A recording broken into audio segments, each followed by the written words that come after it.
Ladies and gentlemen, we are here now, back and live at the one and only EC, aka Entities Campfire, a wonderful tournament bringing to you the I should kind of say a kind of a rematch here, as it was a bracket reset from the losers finally coming back and now bringing it. So we're seeing once again the replay of the grand finals, a humongous matchup here with Tremor versus Jinx. Now we're going to be seeing Tremor first on killer, which is going to be Angels, a very experienced player, not to say. And on top of that, against Jinx, it is Dark, Mads, K, and Pedro. A very strong serve roster, to say the least. Now starting off with the chase going on top of Pedro as well, a very balanced 1v1 player and very strong naturally. Is going to be taking a tag very early, however, very resourceful with these pallets, maybe opting to use a little bit more time before resource, because this is also going to be very risky here. Maybe going to be looking for a big tag on to the other player, looking for another chain. Very good amount of distance as well, but that's going to be the pre-vault coming through, maybe just potentially getting over towards Shaq before the tag so they don't have enough pressure on top of them for something like that. Very good pre-drop there as well, and managing to dodge the chain as Angels did not anticipate them completely dropping that pallet on the spot, I believe so. But 2 tags fairly early in is going to get them a big bonus. However, there is a bit of pressure here going on top of these survivors, as Mads is going to be interrupted off of main, not going to be focusing on top of K, as well as we do know Pedro is going to be on top of the box, going around the side of 1 or 5, depending on, or sorry, 4, depending on where you come from, which is a very weird thing. Nasty nades hit through the pallet as K hits the floor, and Angel's going to be looking at the first down of the game at 5 gens. Tremor with an incredible start is, however, going to have to deal with a fair amount of pressure, seeing as to this could be a Resident took. It seems like that is going to be the case. 2 perks known to the survivors at the moment. Very good snipe there onto Mads, making sure completely that the dead man switch is going to be activated before they are able to pop the gen. So Mads is forced to continue on top of the gen to get as much progress as possible before they are completely knocked off and blocked from actually touching it. But scratch marks do show that Mads did leave this area. K's still on hook. Pedro's still injured, and the situation right now for Jinx is looking a little bleak, but not impossible to come back from. We have seen a lot of big comebacks in the comp scene over the years in general, as we do hear a bit of progress on top of these gens as well. So I do believe one is legitimately about to pop, but we are trying to follow someone who has went around upside. Ooh, a little bit of scare. We do find the box, however, picking it up continuously. Now it's going to start the chain hunt, also allowing us to interrupt the survivors and even grab distance on top. Seems like there is going to be a big struggle here for K, as K is going to be in chase, injured, completely set away from everything necessary. So this is going to be another down. However, all far away from the gens as well, so more progress is going to be gifted towards these survivors, but a lot of danger, like I said again, is presented. And now we do see somebody on top of main there. I don't think they're going to be able to finish it here just in a second. He's going to have to avoid that and let go beforehand. Someone's going to have to get on top of this gen. Or no, they activate it early and prematurely on a different gen, which is very smart for these survivors, using a bit of coordination to work this through, as we're going to be going over towards the top of main once more. Dark in chase, and is going to dodge the chain. Angel's expecting a bit of a wide turn instead of hugging the railing so closely, is not going to be looking at any pressure or tags on top of that. However, this is a super strong hook as well, managing to keep over. Is this a 4-gen? Good lord. A 4-gen directly topside. I didn't even realize that. Nearly catching that would have been, or not catching that would have been devastating, but this is such a close-knit 4-gen. Everything absolutely out in the open. For a grand finals match, this is incredibly important, but they are actually going to be managing to get more and more pressure on top of main. If Angels is able to completely stop this, that is going to kill Jinx's game and not allow them to get anywhere past a 4K2. But if they do end up popping it, this is going to be very useful. It seems like Dark is going to be dropping, however, quickly taking a tag. Mads coming in right now, as that is going to be K. Scott free, moving over towards main to potentially take the loop forward, but all 4 survivors are going to be injured at this moment, looking for another tag. That is going to be the chain coming through as well, as he's going to be moving over towards the window, but it seems like he is going to actually get the fast faults. Lithe, I didn't expect that, going around the top side of main. And I don't know if he's actually, no, it seems like he's not going to be looking for that top window. He's just going to be wasting time here. And is actually going to be looking for that top window instead. But potentially a head-on coming through. No, wait a minute. He's going to expect it. But that's going to be the head-on top of the Jake. not going to be assisting any longer. We are going to be following K, however. Pedro's top of the box once more. Second gen of the game is going to pop. We could be looking at a fairly early kill here, ladies and gentlemen, but there is not any other hook stages on quite literally anyone else. Oh, but he expects it. He's going to be seeing them through. Butterpaw's lenses completely helping us out here, getting us an intense amount of aura reading. And it seems like that is going to be the down. Unfortunately, 4K, his road ends here, as it is going to be a 3v1 very soon, and Jinx is going to have to play this a lot more carefully. However, they do end up popping the 4-gen. Now they just have to deal with the 3-gen that has been shown to them, and maybe perhaps be able to break it. There is a bit of thought that's going to have to go into here, especially since all three players are injured right now. We are going to be completely behind the opposite side, looking for potentially a fastball here. No, instead he's going to be going outside. Another chain here could very quickly end this chase, but it seems like no, the window is going to be the focus here. Could get him an incredible amount of distance. He's not going to make that, so he's just going to have to ball bounce landing, getting him also another speed boost, able to get him out of this very tough spot, and he's probably actually going to be able to make it away from the 3-gen. However, trying to dodge that chain is going to be the end of Mads, and he's going to die right next to the Painter's Hook, which is very important as well for the future and the health of Angels this game. Keeping him inside of a very powerful 3-gen, especially while reducing pressure on other gens, is super, super strong. But it seems like they were not able to get that off in time, I believe so. I think they were able to avoid the Painters there onto the Gallows. Popping it would be very smart. 4K1 is a beatable result, and also another step forward for them, as it seems like Angels is not really going to be focusing on pressuring this too much. Now, they did find time to reset completely, as we do see Pedro around the left or bottom side of the map, like I said, depending on where you're from once again, and Dark being on top of main, as right now, Pedro is going to be the focus, found on the Ceno walls near 4 or 7, and he's not going to be found just yet. He's around in the area. Angels understands this, and he's going to try and do his best to find him. But the pressure on top of these gens is very important. Sending out a gate there to try and find someone. We do end up seeing Pedro in the corner. But no, he's not going to run in completely. He's going to play the time here. Mads does have a tiny bit of time on the hook, able to get a lot closer without wasting too much time, but it seems like maybe a double save is going to be in order here.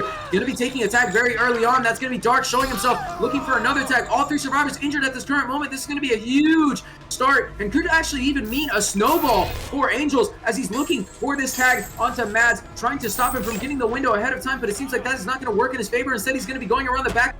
Now, once more, on top of that, he's going to get the chains off, and the down is going to work onto Matt. He's going to be looking for a slug, or is he going to be going just for the hook? And it seems like the hook is going to be the focus. This could also be huge here. If he's able to get this hook in time, maybe he was going to be able to teleport towards Pedro, but it seems like Angels has a different plan, and maybe that's not something that he was exactly trying to do in the first place. I mean, I'm not going to lie, that's generally kind of what you want to do at the beginning anyways.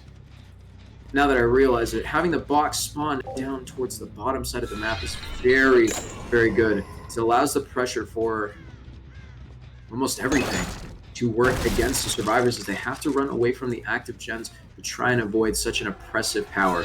But we are going to be seeing Pedro around towards the top of main, taking a very incredible chain there from Angels. Expecting him to try and do something special, but he's just going to keep himself around here, as Pedro doesn't really serve as a threat at all to quite literally anything. Almost grabs him there. He does end up just missing short. He only threatens a save, and him showing himself here instead of trying to go for a gen is something that Angels can use to his advantage, but it seems like he's going to be moving around main, it seems. Maybe potentially going in for this as well. However, Gallows is still blocked, and still blocked for quite some time. I think even enough time, they're not going to be able to do anything here. It's unfortunately going to die. But Deadman's is going to run out. And it seems like Angels is going to completely leave Mads for dead.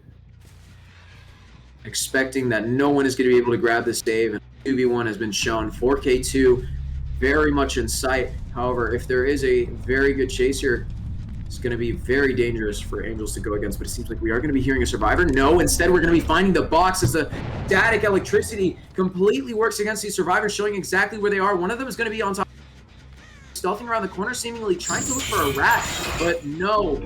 Angels isn't worried. He knows the general location of both these survivors. Shane Hunt is also going to support him an incredible amount here and trying to find these people. So he's just going to walk around the map, taking the generators and hoping that he can find someone while he tries to set the game back down towards 0. I think it's also safe to assume that somebody might be behind main here, but Angels is going to be checking the edge map. He's going to find someone. He doesn't chase. At least not yet. No. We're going to find it. Pedro, now the focus of the chase, holding the box right here, is going to be in the incredible danger. A nasty snipe as he looks completely around him to see if he can try to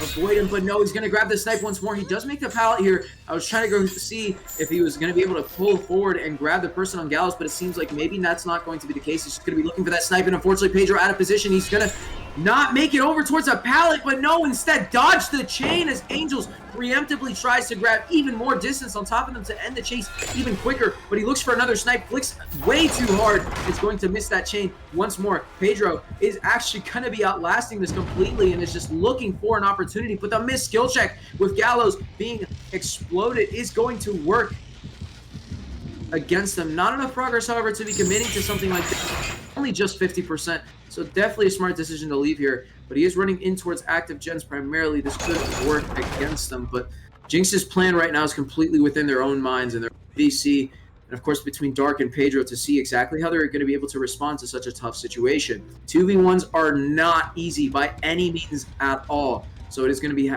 very important that these survivors keep their communications and their mechanics at the very top. Nasty snipe there onto Pedro. Pedro going to be looking for an opportunity to drop down, but it seems like the fake is going to be coming through. He's just waiting to see if that is going to work out, but unfortunately for Pedro, he's going to be hit on the way down by the chain. Great play by Angels, just completely showing that there's almost nothing Jinx can do in this situation, even with how experienced they are, all generally, even as a team as well, since I do know this is more or less a old gen roster that was very experienced and very threatening. Overall, back in the day and even now, they still do perform a very incredible presence to absolutely anyone that has faced them.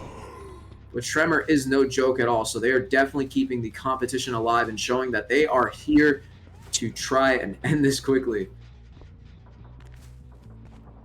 But we're still looking for our hidden survivors. It seems like Dark is going to be playing a little bit safely, and Angels is right now looking for the box. Perhaps his game sense is going to help him out a lot here. Finding Dark is a bonus, but the box right now is the primary focus, should I say. Trying to see if he's potentially heard it, but it seems like no. Angels might be going crazy. He's not going to be finding the box. Not here, at least. Maybe he's going to check over towards the top side of the map over there now, just to try and potentially find that spot. Checking on the gen to see if it was being worked.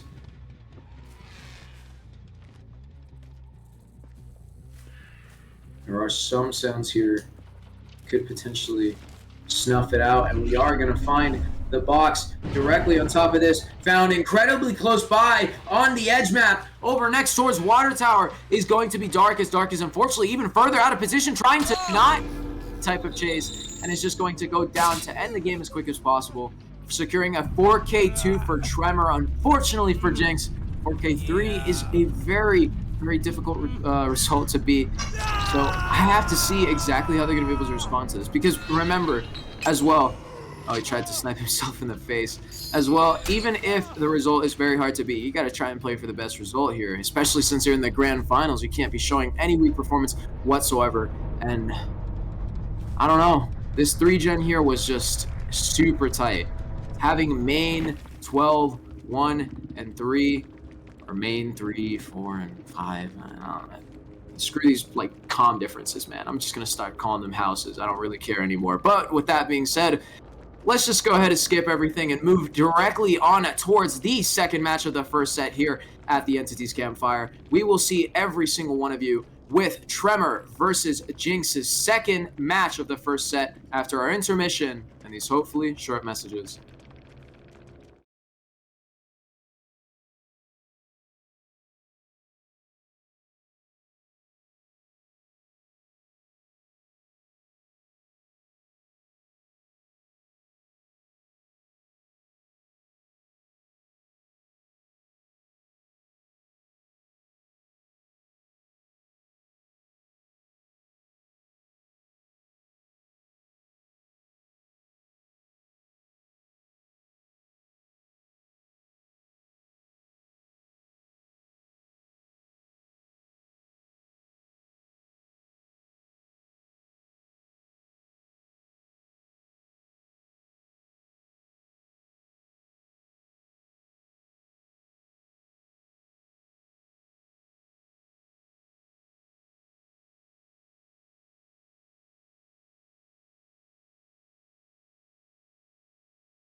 And ladies and gentlemen, we are here now back in live at the Entities Campfire. I'm your caster, Sko, also known as Spectral, with a humongous second match of the first set. Already starting off with Pedro showing a very decent amount of game sense and finding a very easy box spawn.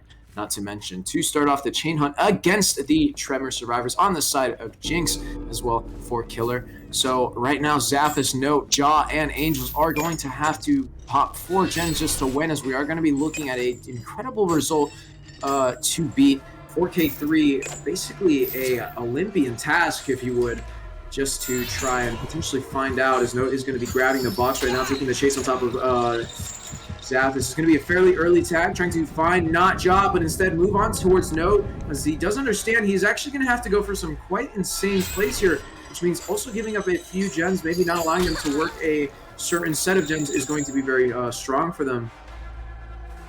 We do have a 3 gen. We do see that at around the right to top side of the map, but it seems like we are not going to be seeing any protection of that whatsoever. It's just going to be more of the focus of trying to push people into it, especially with this injure that is going to be coming through here. But getting over towards the top of Dead Dog main is not going to be very easy to do without losing a bunch of time and a bunch of progress. But it seems like a pre-drop was expected here. Oh my lord, what am I watching? Note not going down for that was pretty much a miracle, but it seems like trying to jiggy there actually ended up working out in favor of Note, as that is going to be the first into the game before any down comes through. Oh, but a quick snipe, 50-50 play going to be going in here, but a very quick swing right there is going to catch Note off guard, as the down is going to come straight through. And it seems like tenacity was going to be at work here. I don't think that is, but maybe, I don't know. I wasn't paying too much attention to something like that, but he did get a fair amount of distance and we're able to pop a gen. And with that being said, the first Painter's Hook of the game is going to come through, as we do see in the distance. Dead Man's completely go off. And I believe all 4 perks are known to the survivors at the very moments. Which also shows that there are no endgame perks within sight here, so the survivors don't have to worry about the endgame. After all, they don't have to worry at all. They simply just need to pop 4 gens, and they could have smooth sailing from there without having to worry about anything going further. But right now, trying to get 4K3 is the ultimate goal of Pedro's. Pedro is actually going to be looking for a chase on top of Zathis, finding Zathis W-keying away, but instead he's actually going to be looking for a W-key back onto the pallet. Unfortunately, not working in his favor, wasting quite a bit of distance here. He's going to probably not look at an actual 2-tap, as Zathis does end up backing away and is able to find himself a dodge. But he's just going to be playing this very safely, going over towards Shaq, and unfortunately that is going to be the down. Wait a second, I feel like you could have W-keyed and gotten a little bit more distance there, but the chase wouldn't have lasted much longer, so he's just going to be forcing pick and not have to worry about much else. As Angels is on top of the box at the current moment, 2 forms of Painter as used, as the teleport is going to come through. Unfortunately, onto the wrong side. Imagine if Angels ended up vaulting there. That would have been devastating. At least he was able to catch himself before he was able to do something like that. Save coming through very fast on top of Zathis. It seems like we are going to be moving through the hook stages right now. Coming through from Jaw as well. Jaw is going to be supporting the chase until not the last second. He's going to be running away instead, opting to go for gen progression rather than assisting Zathis in chase. After all, Zathis is... Oh. Zathis is in a very safe spot, you could say, in his hook stages. No, wait a minute. They do end up vaulting. I feel like faking there would have been a huge idea, but he does have enough distance to actually make it over towards the pallet. Pre-dropping that as well. Jaw's going to be taking a tag, looking for another chain onto the tag. Ends up hugging the pallet, completely missing there. Pedro could have easily downed them at that very moment, but right now the 50-50s are going to have to be in play. An insane snipe through that, as it seems like unfortunately that is not going to work in his favor, and we are going to be greeting for the grab, which is going to also save a lot of time there, instead of having to either break the pallet or go all the way around just to grab that. As Note shows himself, or not Note, Angel shows himself trying to help out, but he's unfortunately unable to do so. That being said as well, second gen of the game has been added to the progress of Tremor. As right now it seems like teleporting is just the only thing Pedro needs to focus on. After all, it does get him a safe chase, a big find there, I'd say, but he doesn't commit to something like that. I'm curious as to why. He just wants to keep his pressure on top of the hook, and of course, maybe potentially keeping himself around gens instead of primarily focusing on chase is also going to help him 4K at this amount. But they are going to have to get just one good chase here, and of course, double a gen, or they're going to want to pressure to spread him thin, and unfortunately, he's going to be unable to do much about that. But right now, Jaw's going to be running in for the save, just going to be taking a tag onto it. Zaphis is going to be completely free as Jaw is going to hit the floor, maybe going to be going for that 1-for-1, but no, instead is actually going to leave him on the floor. No, even going back. No slug play going to be shown to us. Let me grab my mic and actually get a tiny bit closer here, a little bit more personal. Since I am sitting down in a comfortable position, but I'm not exactly too close to the mic, so it was a tiny bit difficult to see what was up. Oh, but we do see Note working on a gen right now inside of a loop, ends up going for a nasty swing. Medium vault not working in his favor. Runs over towards main, but no. Note only is going to be hit and run here and just pressure for the killers. Pedro's actually not going to be looking for that onto Jaws. Instead, going to be looking over for towards Angels, as Angels is one of the only survivors that is currently healthy. Tries to medium vault there to see if not avoiding the hit. Instead, just going to be going for the distance, I believe. I feel like he could have done the same either way, but Jaw is going to show himself teleporting to that as well. Since Jaw is injured, is also going to be very good. He is stuck in a super tough spot. He is, I believe, unable to make this pallet if a chain is hit, and it seems like a blind is going to come through. Very well played by Jaw, but unfortunately it is not going to work in his favor too much, as he even ends up pre-dropping on the wrong side, expecting Pedro to try and swing through that for the Nace, but it does not work out. And right now, Tremor is losing a tiny bit of ground. It's going to be the third pain res was already used earlier, meaning that Angels is one of the final remaining ones, but right now using Deadmans to try and destroy the hopes of these survivors is very important to these people. Getting a tie is also very necessary for, I almost called them a completely different name. They do have 3 players from that team, but that team is no longer existing in this current moment. Tremor. As Tremor right now is going to be finding Note in chase, all tasks to him to see if he can maybe get a play working out here. Jaw is going to be completely saved off of Hook, and it seems like Pedro's actually going to be leaving Note hit and run to keep his pressure on top of not only the survivor that's going to be working on the gen, but to see if maybe he can find Jaw in a little bit of a more favorable position.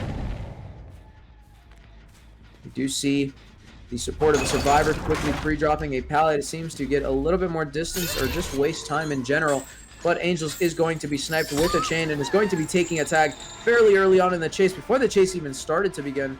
But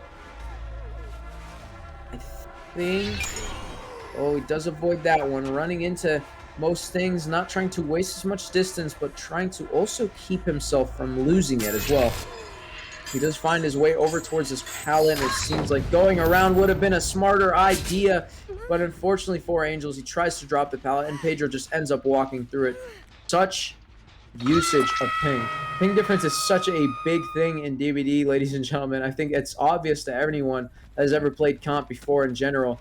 Especially since, if you've only played pubs, I mean, realistically, you probably only face people that are in your region, so you have not seen the nasty hits that people are able to pull off on this. There's reasons for it, and there's reasons for a lot of these ping rules, just to try and avoid things like this, but stuff happens, man. Pre-drop coming through from Jaw as well. Unfortunately, going to be vaulting on towards the side directly in front of the chain, so that is going to be a very early tag.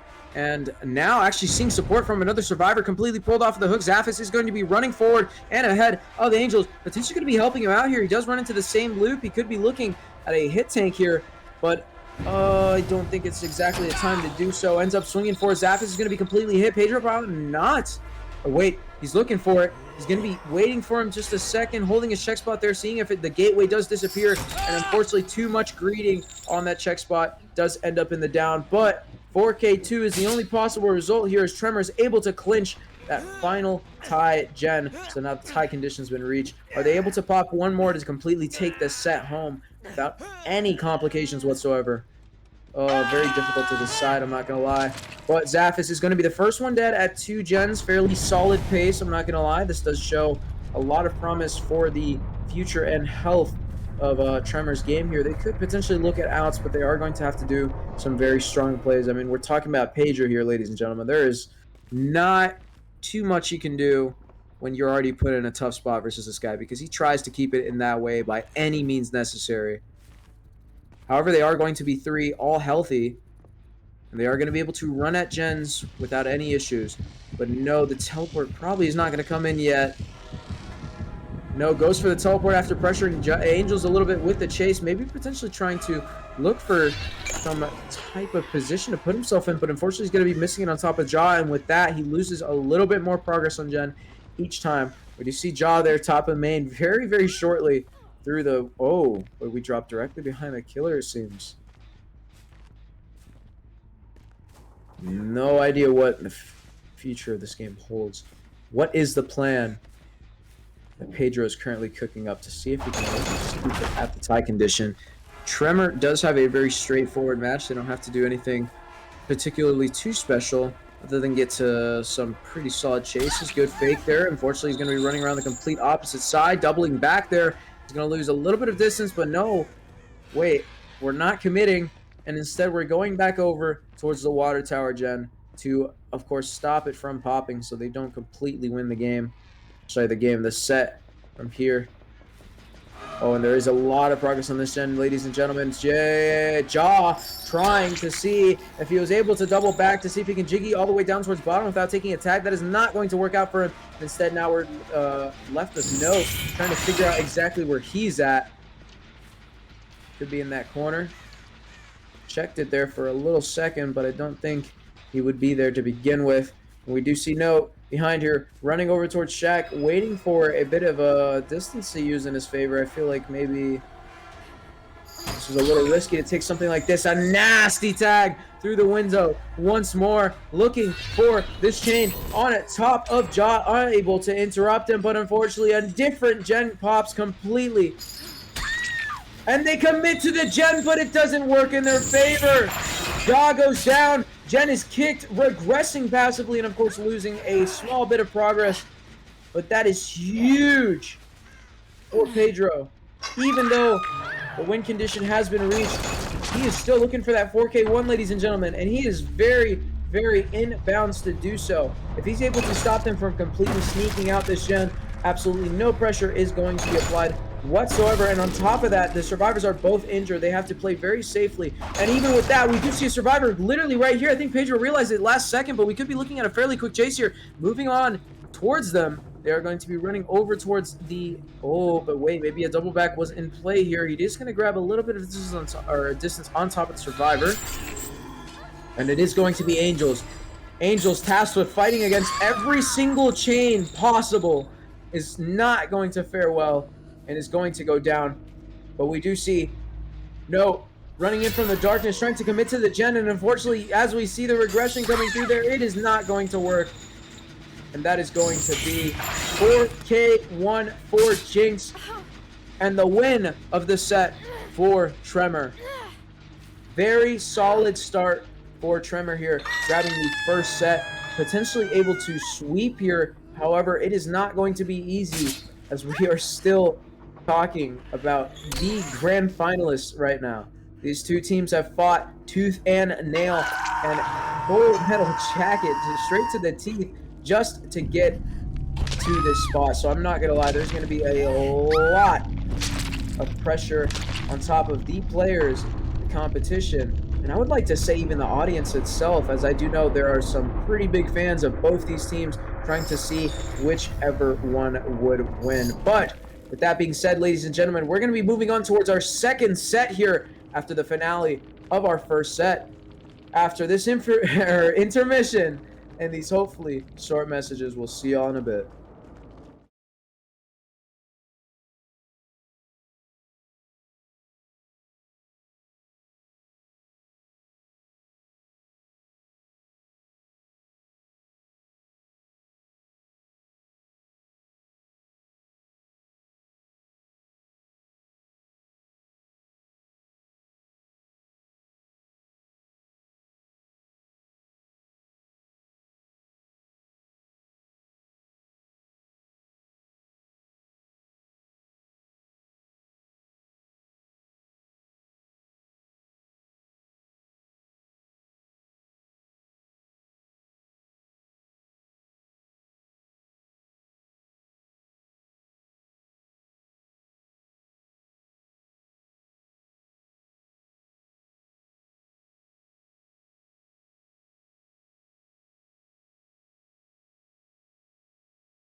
Ladies and gentlemen, back here at the Entities Campfire, go ahead and grab your marshmallows and roast them to the perfect temperature that, of course, you prefer. We don't judge here. But back on the game with Jinx versus Tremor, we're going to be seeing Jinx once again on the killer, of course, as the order always goes. That is A, B, B, A for the killer set. So we are going to be seeing the Tremor survivors once again, same roster, absolutely no changes anywhere other than the map and killer, as we're going to be seeing of the Demogorgon on Coal Tower, which also has been revamped, thankfully. If you guys have not noticed, which I'm fairly certain a good handful of you have, we finally have the wood fillers on the opposite sides, and of course not only god pallets, which I'm not gonna lie was a very weird update.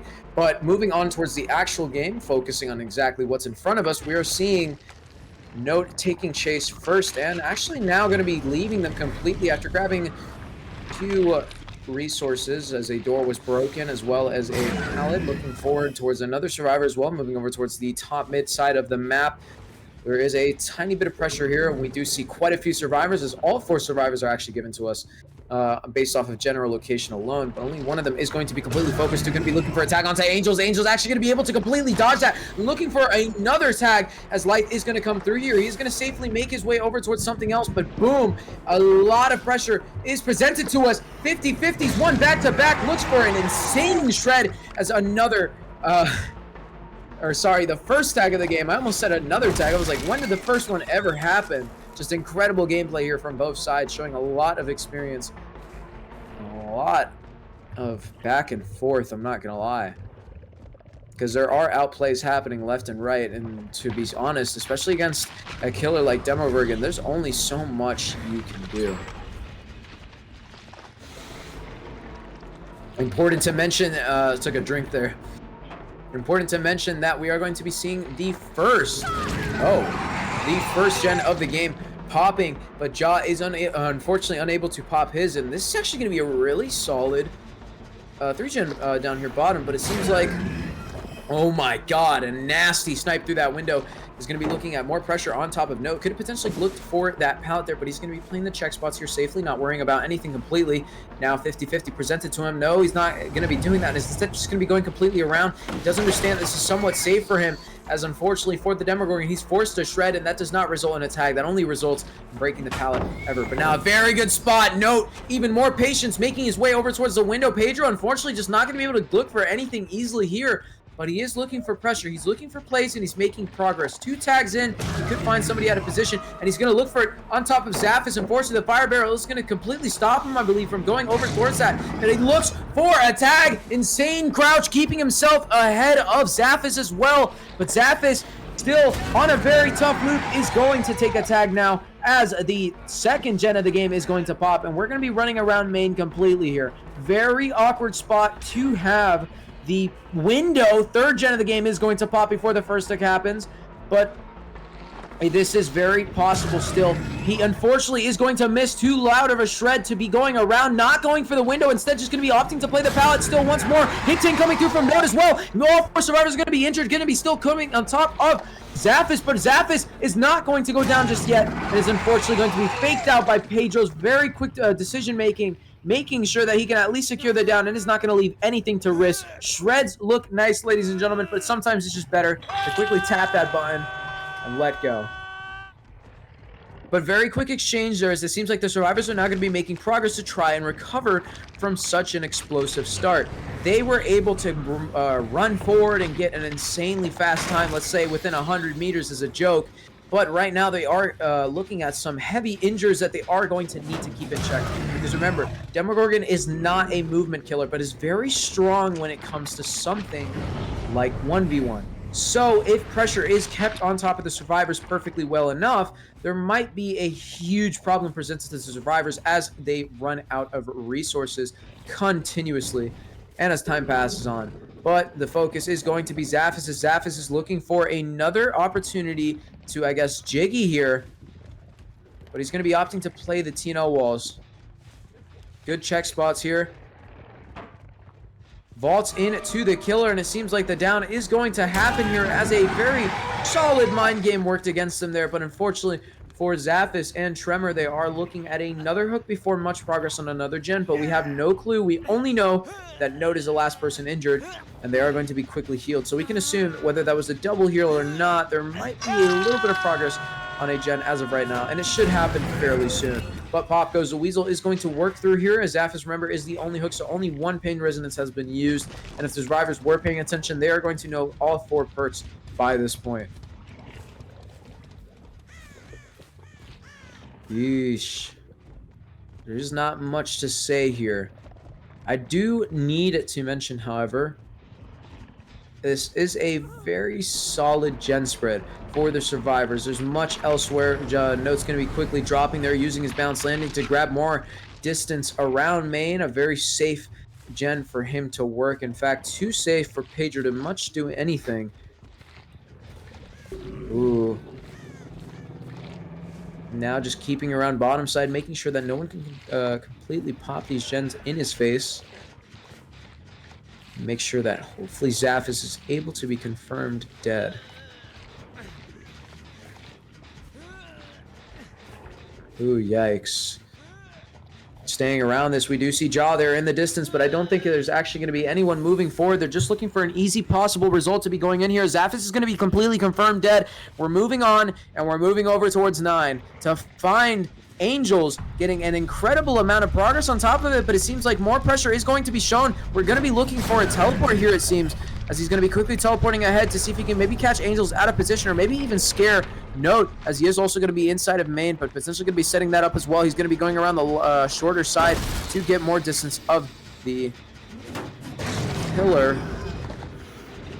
And he shreds off. He's moving 9. Stun right there onto the treads, it seems. A little bit of weird of a mechanic there. But we are going to be seeing somebody trying to jiggy all the way over towards bottom, just grabbing an incredible amount of distance. That is going to be Angels. Angels double vaulting here to, of course, completely fake him out, making sure that he's completely safe without any pressure on top of these people whatsoever. Now, there's actually not much you can do there. You're going to just have to vault that. I would say if you're able to predict that, and I'm not gonna lie, it's kind of impossible, that would be a really massive amount of distance. No need for a double vault or a vault in general. But Note, out of position on 11, is going to be taking a fairly early tag. He's moving over towards the top of main, it seems. No, instead he's actually going around the long side. He doesn't have balance, I think, so he is now in trouble. Swings over, good crouch tech, making sure that he stays alive. Fortune in the game is going to pop right now. He's going to be forced over towards the pal. He's looking for that shred, just going to be destroying it, faking him out completely, grabbing even more distance. That's going to be the last shot of the game, popping once more, moving around towards this. He tries to go for it, and unfortunately, Note is unable to cut the corner fast enough. So Pedro grabs it down with a well-placed shred, and is going to be looking at potentially a 2K6 here. Very greedy on the build as well, but it does get him quite amount of progress, because remember, guys, he had Pain Resonance and he did not grab a single point off of it. He only grabbed 1, and it was on top of Zaphis, unfortunately too late in the game. So if he got that down onto Note a lot earlier, that would have been very, very healthy for him. But as it was mentioned, 2K6, meaning 2K7 is the win conditioner. Simply getting a 3K will be enough. But let's not waste any more time and move directly on towards the second game of the second set here at the Entities Campfire, hosting Jinx versus Tremor. We'll be back to you after our intermission and these hopefully short messages.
And we are here starting off while looking at the floor Angels for the side of Tremor, looking to beat a 2K7 or just simply getting a 3K, of course. But here we are now back in live at the Entities Campfire. I'm your caster Sko, also known as Spectral, here to provide a little bit of a entertaining performance, hopefully. I do understand some people have some preferences. Of course, everything or every opinion is accepted. But right now, the only opinion I care about is the opinion on what everyone thinks about this game. This game is very exciting to me personally. So now, moving to see the Survivor roster, it seems like Jinx is going to be bringing up the same one as last time, of course, on to Dead Dog, as Dark is going to currently be in chase alongside Mads, Pedro, K, and yeah, early tag happening now very fast into the game, and he's going to be moving over towards main.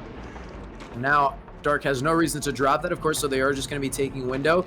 It seems like chase perks are going to be presented to us, seemingly a less of gen pressure and more of chase. Now, endgame is very necessary here, I believe, because it is very safe to assume with a Survivor roster strong like this, they are going to be looking at potentially all 5 gens popping here.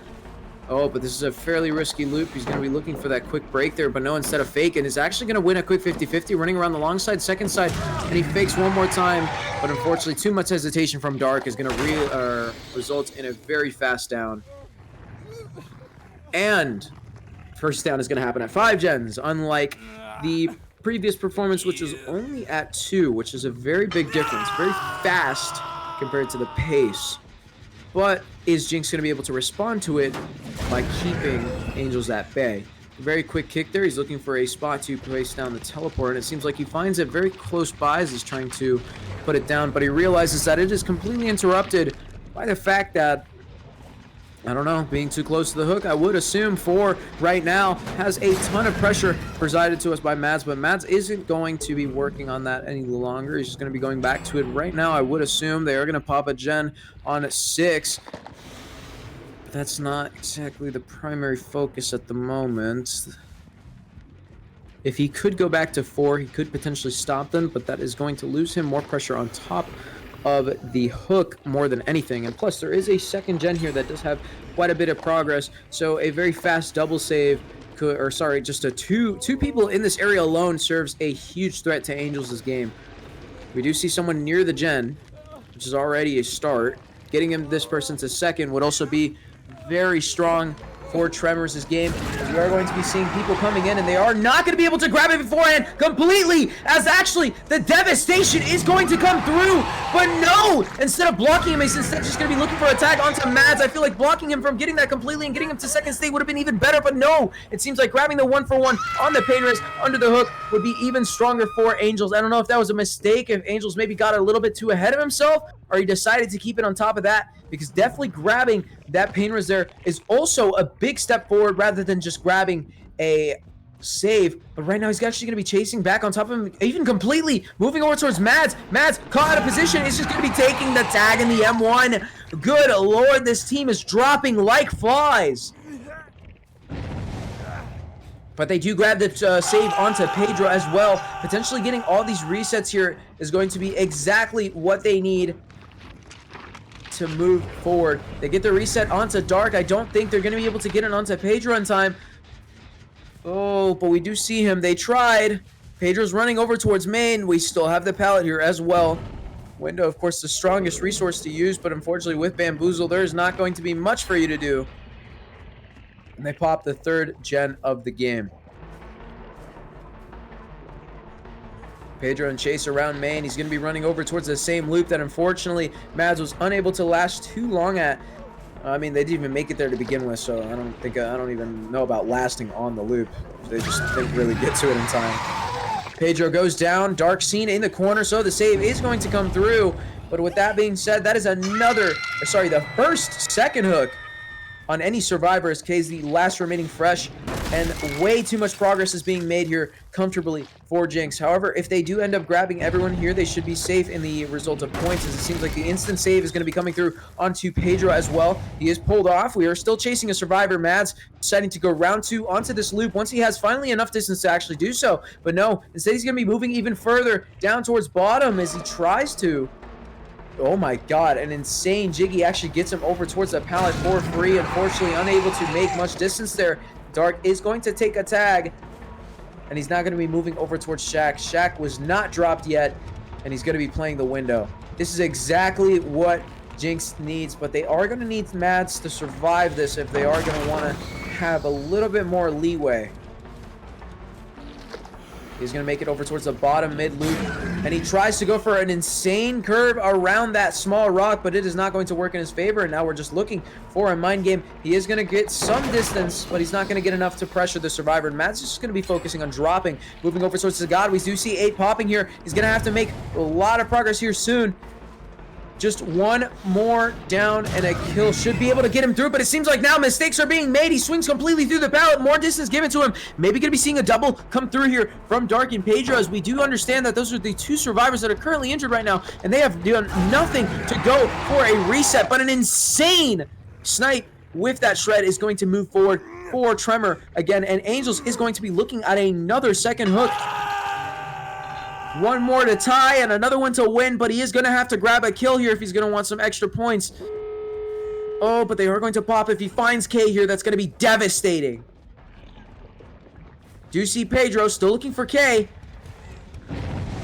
He could be around in the area, or he could be completely stealthing. I feel like, oh no, Pedro's risky. He needs to find someone here. Going for Pedro is going to lose him the game, I believe so, because it would only be a 1k6. They try to get as much progress on this. It seems like that's not going to work. Injured survivor here. If it is Dark, that is actually also the second best thing. And it seems like that is going to be the case.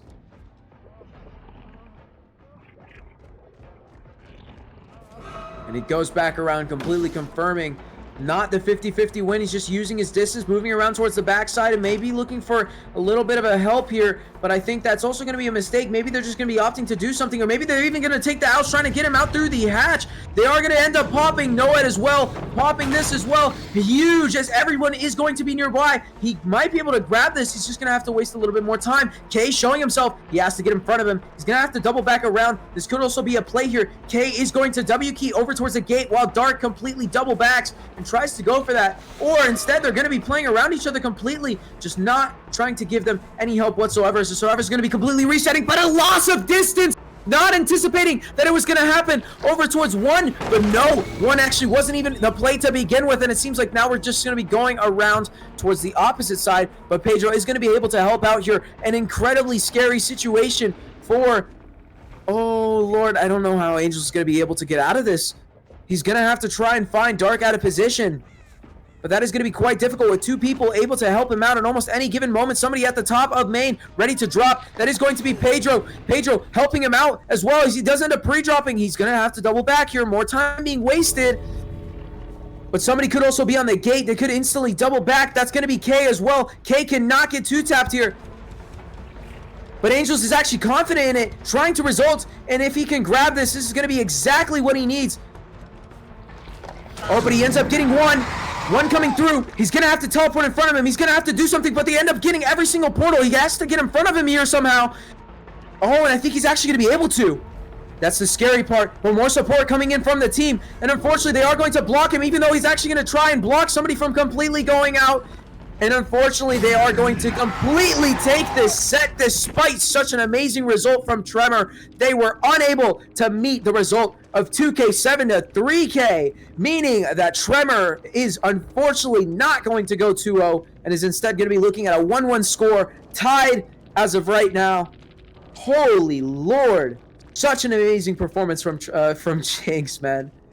Tremor is going to be on Killer, however, for the third set once again. So let's see if they can take the same energy of the first set and maybe even the same determination of the second into the third to try and grab that win. Or will Jinx completely snuff out any flame they had from the beginning just to take it all home? But with that being said, ladies and gentlemen, we're going to be seeing you once again after our intermission and these hopefully short messages.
Ladies and gentlemen, I have made a slight mistake, of course, within my casting. Do be a slight bit lenient, but it seems like it was not a win for Jinx. But for the Jinx fans, do not fret just yet. This does not mean 2-0. No, this just means the set has been given. So currently it would, depending on how you look at it, be 2-1 or still 0-1. Moving on to our third set. Anyways, to see exactly how that works, we are going to maybe have to see the tiebreaker here, ladies and gentlemen. So very exciting to see more sets, no lie. So let's see once again what happens once all things comes and goes. But we'll see y'all in a little bit with normal programming.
Ladies and gentlemen, we are here now back in live with the, of course, most amazing league ever, Entities Campfire, with the grand finals redo, remember, of Jinx versus Trauma.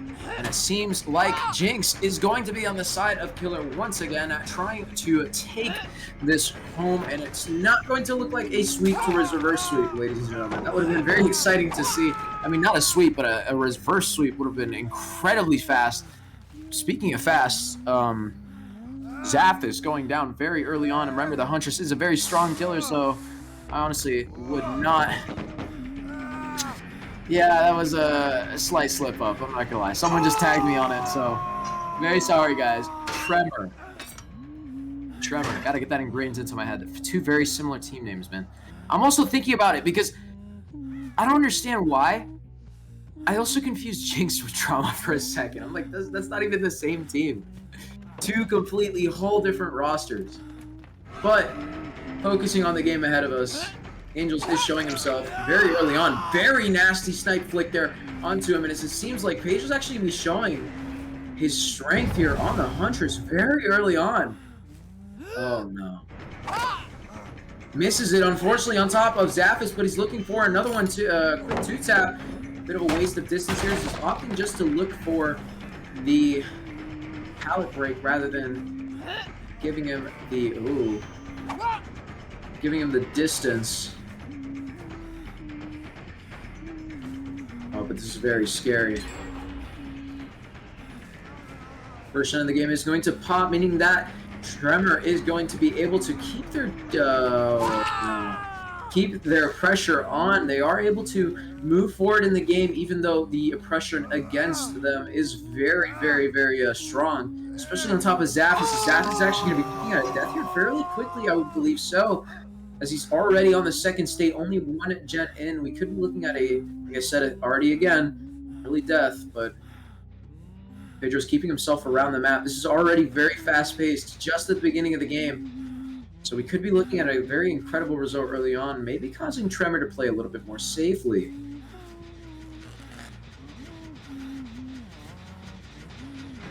Oh. But now, following behind, note found at the edge map. Not going to be committing to him whatsoever. We're going to be seeing a nasty cross-map snipe from Pedro. Could be. No, there's a wall in the way. No such thing. But maybe from this angle you can. He pulls it up. He's going to be looking for it, sends it off, and that is going to be the tag onto Zaphis! Holy shit! Still looking for that type of down. He's going to find him behind on the exact same loop. He's not going to be, unfortunately, completely scot-free away. Life getting him some more distance. Maybe going to be seeing the save or the tag coming through from Jai. He's looking for that two-tap right now. That's huge. Incredible. Swings through it. He's going to block him. Not going for the window. This is going to be the M1 tag or force the locker. No, it seems like that is not going to be the case. And instead, second gen of the game is going to pop, and Zaphis is going to get away. Dude, can we talk about that for a minute? Like, I know it wasn't like the world's craziest snipe. That was still nasty, man. Okay, if he hit that, I'd be screaming at the top of my lungs right now. I'm not gonna lie to you.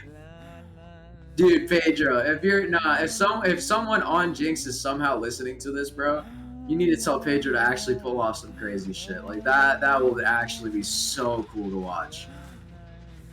I'm such a huge fan of watching these types of players play, man. Because they are, like, whenever they face against each other, sometimes they start to do fun stuff against each other, which just looks amazing. But Angels is going to show himself. They're around the edge of the map. Not much to work with, but a bunch of debris. Nasty snipe there. He's looking for a two-tap on top of him. He's going to have a straight shot going forward as of right now. Once he pulls this corner, but it seems like a little bit of a mind game is going to get him a little bit more distance. We would have pulled it up there to try and go for the down, but it seems like the focus is just going to be a slight W key into the M1. Makes his distance. Goes for the swing. Unfortunately, not going to drop it as he didn't expect him to completely do something like that. And the down is going to happen. God, man. Super, super powerful. I mean, just good plays all around from both sides. We do see Jaw here. He's very close by. Angels is fresh on hook. 3 survivors have been left, so there's one person that hasn't been hooked all game. And that one person, I believe, is Notes. It is.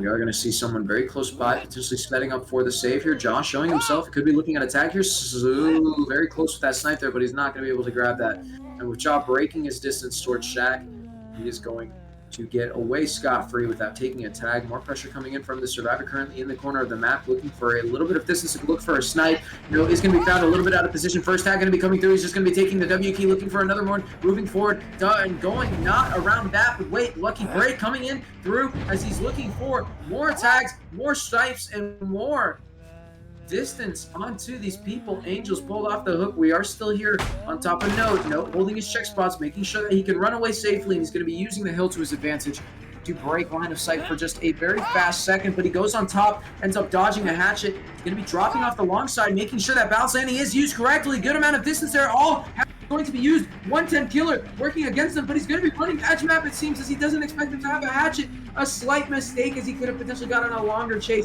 but he can definitely still, he could definitely probably still do a little bit of something here as long as he's able to run around the rock. But 3 gens of the game are going to be popped, leaving 2 remaining, and Pedro is still looking at a healthy start. He could potentially get a 3K here. All 4 pain reses used, I'd say 100% of a generator has been completely taken away, retroactively, mind you, because I do not think it's entirely possible to get actually all 4 pain reses done on 1 gen versus any solid team. But we are now just looking for someone. Ruin is still in the game. Only 2 perks active as of right now that can be used.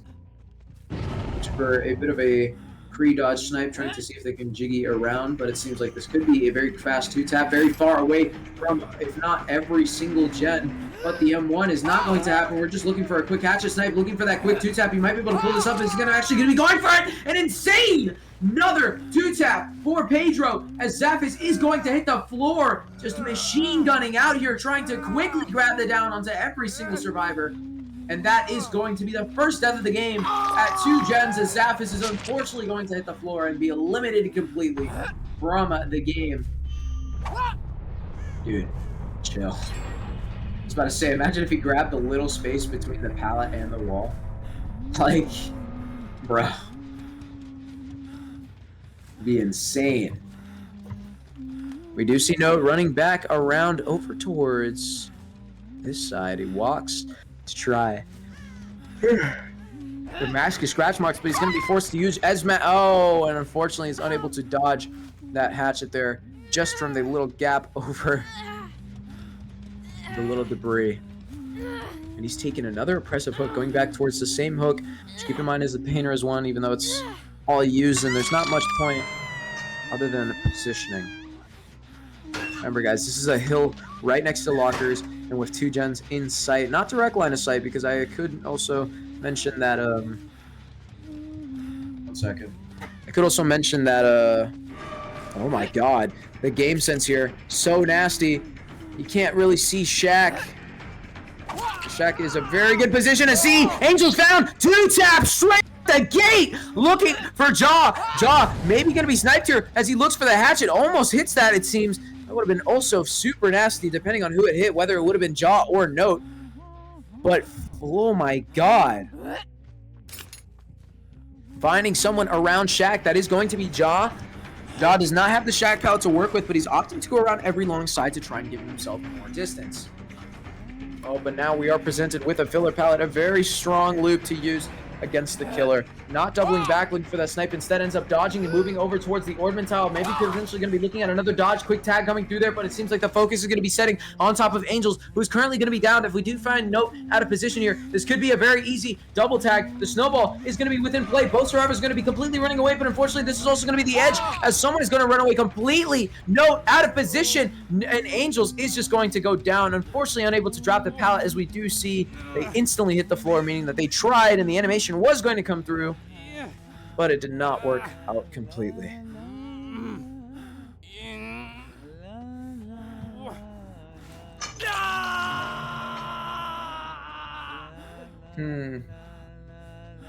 A basement hook.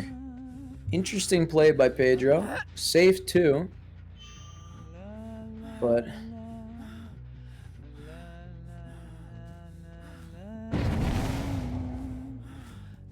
He can wait here. He can play it patiently.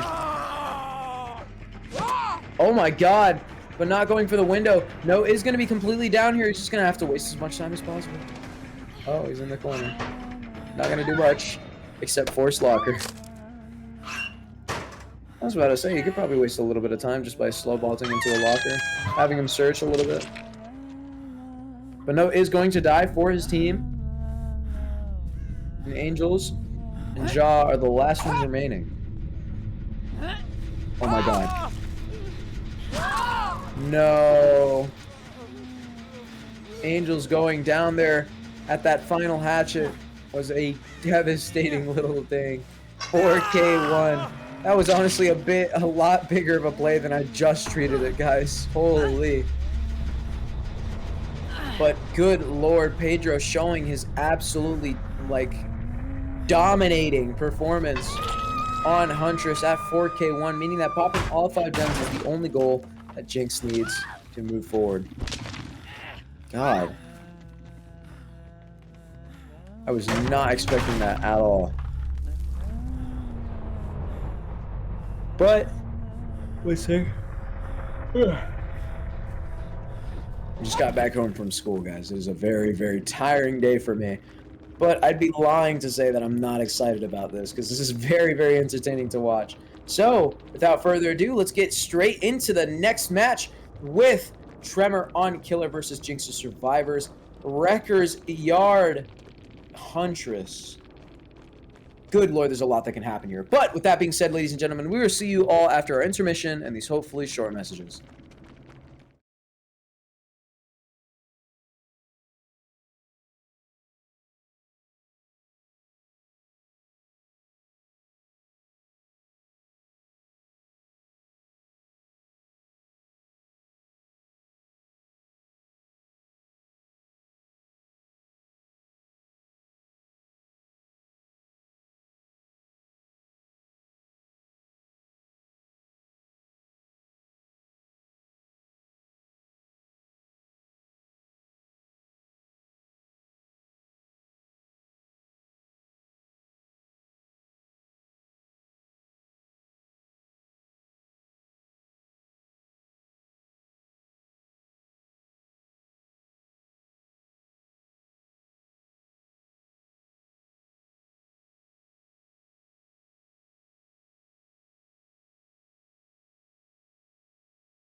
And ladies and gentlemen, we are here now back and live at the one and only Entities Campfire with the second set of the third set, which is going to be Huntress on Records Yard. A super entertaining set, as we saw from Pedro's performance on the side of Jinx.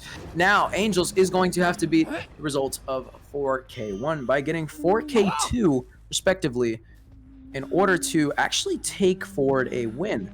Now, it's not impossible. Huntress is a very powerful snowball killer.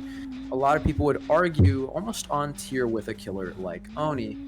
But Oni is a whole different league of, I'd say, skill. It's not exactly same and also comparable, but they do have one thing in common. They are very, very good downrange. Especially an actual range killer like Huntress, as Angels is going to be looking at the first chase onto Pedro, grabbing already a very early snipe on to Pedro, it seems, but it seems like Angels is right now just looking for a quick down. He loses his ruin. And as of right now, we're still looking forward just for a down. Pedro's keeping his line of sight completely in check, making sure that he can use everything to his advantage. Oh, but the dodge is going to be coming through here, looking for that M1. No, that is not going to be the case. And another dodge. One hatchet remaining, as right now it seems like Pedro's just going to be completely throwing him off course, looking for an insane chase here. Another quick vault, and he runs around the long side, not playing anything or leaving it to chance. My God, I've never seen somebody play the Ordman style like this ever before, making it seem so safe. Angels looking for distance. He has one hatchet left. He wants to make it count in case he is going to have to use it. And unfortunately, he misses it. And they pop the first shot of the game before he's even able to grab a down. The second, once more, maybe potentially doubling that. They could be looking for a third. Oh my God, very well-placed hatchet. They do have a ton of progress here, so they weren't doubling at all, meaning that there's going to be two people currently working on two different gens. They could be popping this almost instantaneously and very insanely fast before they're able to do anything. Just the amount of pressure that they have on top of these survivors is incredible. But he looks for a different snipe there. He's going to be focusing his chase onto Mads, seeing as the Pedro is way too difficult of an opponent to take on if he's going to want to at least have a chance at trying to grab the tie result here. So I'm not gonna lie, grabbing the win is very difficult at this point, and with missing that on top of Mads, as Mads did not do anything to try and avoid that, he's just gonna be hugging absolutely every loot possible. An insane amount of prediction from this killer. Oh my God, but no, Mads is going to be taking a tag here very early. Two hatches still remaining, could be looking at something huge. And he runs around the long side once more, not gonna be pulling up that, and he's instead now gonna be looking at the drop, which is gonna result into the down. At 3, I thought somebody was working on it for a minute. I was like, there's no way Angels is picked up while he's right there. Pain res in his favor. It is going to blow up a gen. What other gen have they been working that this gen did not immediately go with pain res? Dude, they're looking to snipe this game out. This game, that was nearly 75% of a generator almost. And there was another gen that was above that? I think we found our culprit. Right here it was. And it is going to be kicked. We're staying on top of the hill, making sure that hopefully we're going to be able to grab a snipe. Goes for that long snipe there, but it seems like that is not going to work in his favor. And instead, now moving over with 6 hatches, we're going to try and find these survivors out of position. There's actually a pretty solid resource here to use, and it is going to be someone that is injured. Oh, Lord. Pedro is going to have to show his small strength there. Tries to snipe through that. Probably would have been really good, but no. I don't think you can do so. The hitbox of the hatchet is not going to work in his favor, and instead he's actually going to be moving completely around. He's going to have to grab some good distance here. Unfortunately, unable to use his hatchet. He makes it over towards the jungle gym. Whether he's going to decide to drop this type of pallet yet, but no, he decides to go for the short side. Grabs that very quick tag onto K. Potentially going to be looking for that. Another quick tag onto Dark once more. Looking for a comeback. This is the snowball that I was talking about earlier, but unfortunately, he's just going to be missing it directly over the tire. Oh my God, win condition has already been reached, and we have not seen much progress or much movement from Tremor. Pedro's still on board. Angel's trying to look for a down, but he is only 1 hatchet remaining, so he is going to reload, and the win condition is out of sight. with tie condition now brought to us. Oh my lord. Pre-drop coming through from Pedro's. Pedro's actually going to be running around the longer side of the jungle gym to try and waste as much time and grab even more distance, but it seems like that is going to be completely predicted by Angels. Unfortunately for Angels, he's unable to hit a snipe such as that, and he's just going to be playing as safe as possible. Even on ping, these people do have a lot of, or just a lot of advantages, and with that being said, instantly, that is going to clinch the win for, oh my god, for Jinx. He's just going to be going for the M1. He can't do it much longer. What am I watching? Oh my god, I was about to say, there's no way he got tree tech there. But he's going to die on top of the pallet. Oh my god, if it was a pallet save. I shouldn't do that, but even as the caster, man, I completely just grew quiet and I wanted to see. Oh my lord. A 3 out with only 4 stages for Tremor. Jesus, man, I did not expect that on Jinx's side. That was brutal. The score officially being 1-1-1 for the side of the tie. I think it's safe to say, ladies and gentlemen, we are going to be seeing that set. Unless it's, I believe, just a complete other 3 wins.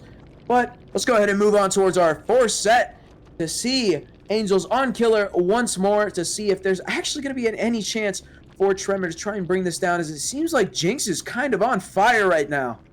But with all that being said, we will see all of you in a little bit after our intermission and these hopefully short messages.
And ladies and gentlemen, we are here now back and live at the one and only Entities Campfire.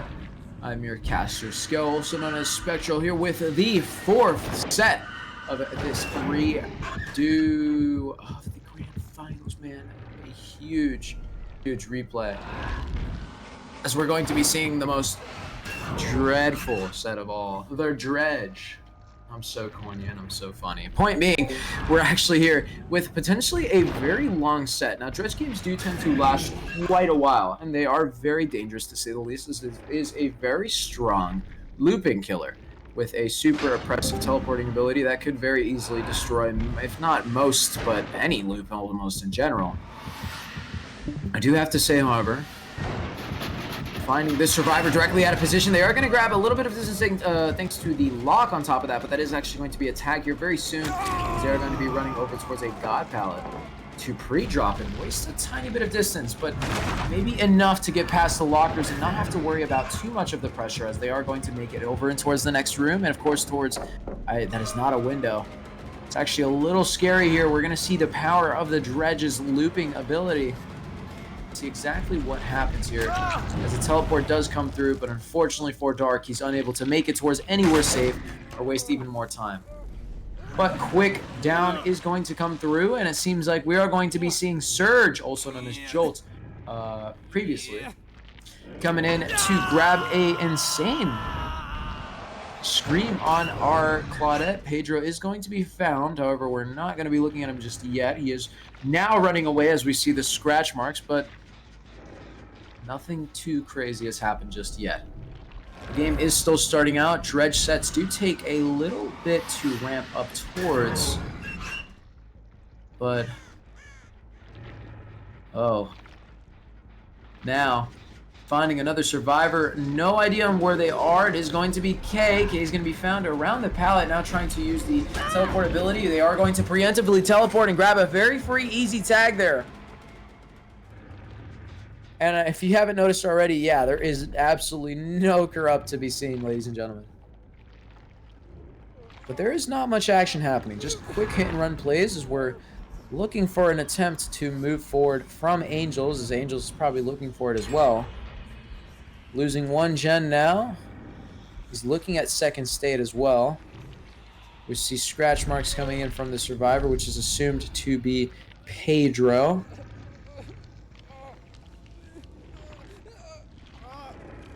Scary work, I won't lie.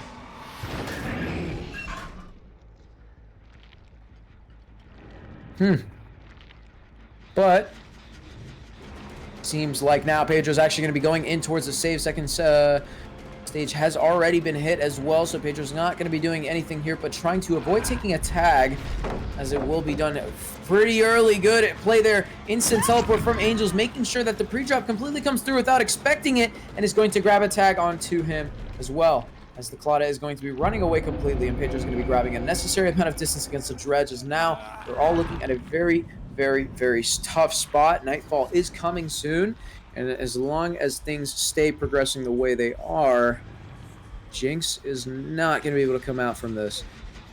But wait a second.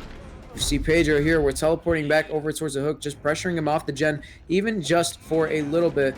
And now we see Mads. Mads, not only Mads, but also K coming in, taking a tag onto him very quickly. And it seems like he's actually not going to be able to completely go away scot-free without grabbing the save. 1-for-1 forcefully coming through on top of the Painter's Hook. But in fact, he's even going to find Dark out of position. Dark not going to have much, but the pallets over here to work with. This is also a very risky one. He does have the window, but he swings completely through. Surge as well, completely going. He's going to be going for that teleport to see if he can interrupt him, but no. It seems like that is not going to be the case, and instead we're just going to be looking for the very quick kill at 4 gens before going up there to try and hook Mads. But Mads is going to be picked up. Pedro grabbing that gen. Let's see if he can figure out where he's going. And he does. He gets very close to him, almost in front of him, but unfortunately due to the lock preset by the survivors, making sure that their coordination and their setup against this killer is very helpful, they are going to find a lot of work against...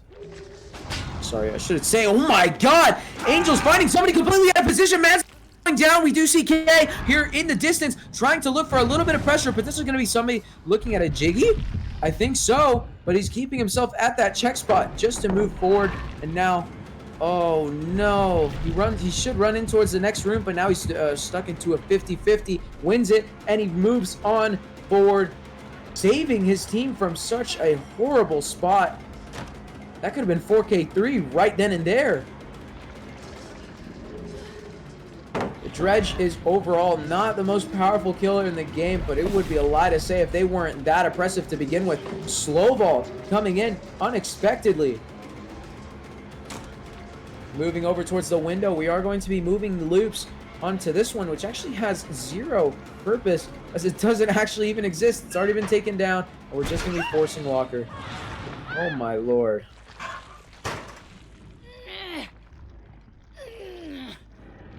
Scary things we're seeing here, ladies and gentlemen. Looks like he tried to go to basement there for some reason, or maybe he just got dragged out of the way by the wiggle bar, I guess.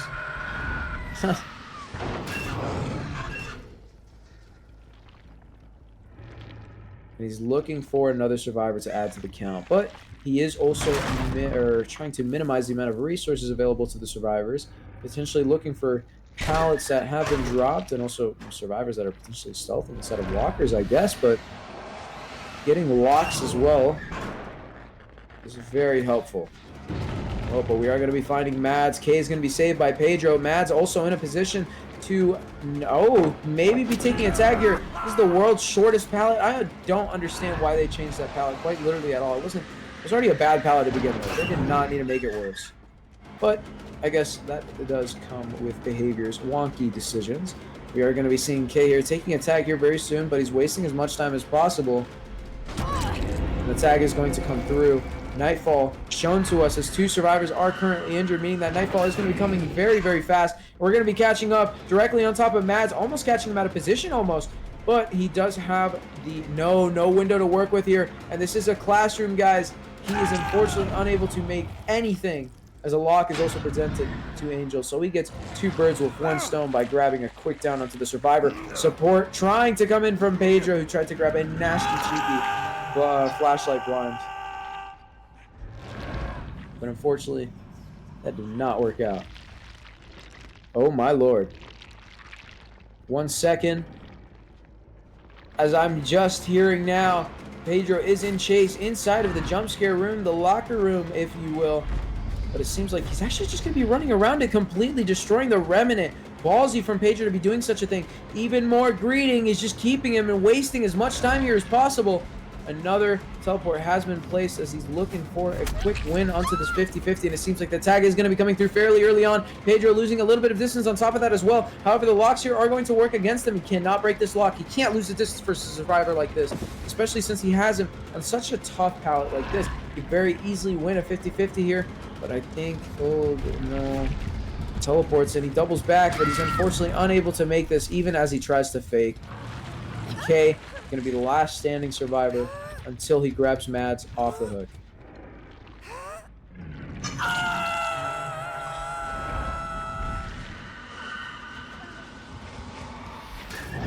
I did not expect this. I will be completely honest with all of you. This looked like a game that could have potentially been within Jinx's favor very easily.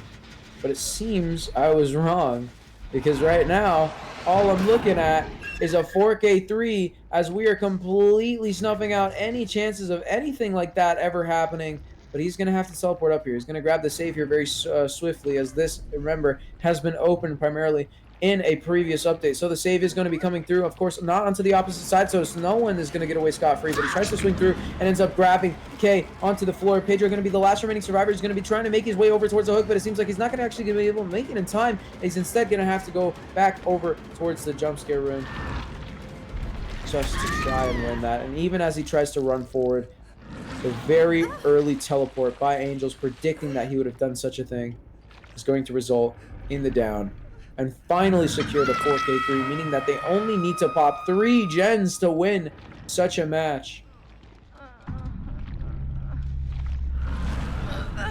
This is very, very exciting. Still, the score is 1-1 and 1, but Now we're going to be looking at a 2 here, it seems, unless Jinx is able to pull a complete rabbit out of the hat just to bring on, I believe, a 4K4. I mean, I guess it's not impossible, but Jesus, that is still super difficult, even for someone like Pedro. But let's go ahead and get into that after intermission and these hopefully short messages.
Well, ladies and gentlemen, we're here now back in live at the one and only Entities Campfire with the final match of the fourth set. The Dredge on Midwich. Now going to be seeing Pedro on Killer 4, Jinx against the Tremor survivors. Zaphis, Note, Angels, and John. No roster changes at all through all 4 of these sets, as it seems like we are opting to stay with a very similar roster each and every single time to see if this is actually going to be the best result. I mean, they are going to be kind of the best warmed up here, unless they decide to swap out early. Maybe somebody's going to get tired, maybe someone's going to do something. Zaph is starting off pretty good, however, by actually using the very bad pallet safely and able to actually grab the stun. So we are going to even be seeing the utilization of it. Issues presented to us, however, as the tag is going to come through literally just because. And on top of that, oh, wait, Pedro teleporting away, completely leaving Zaph. Is actually going to find an interrupted gen before they are going to be able to pop it. 4K4, remember, is the result that we are going to have to look for if Jinx is going to want to take another set with them. So kicking this gen is definitely a big start, especially since we know now the survivors are going to have to deal with Sloppy Butcher. This might also be a tiny bit more difficult. Angels is going to pre-drop, completely WQ around and run over towards the library side of the map. Maybe, oh my lord, wait.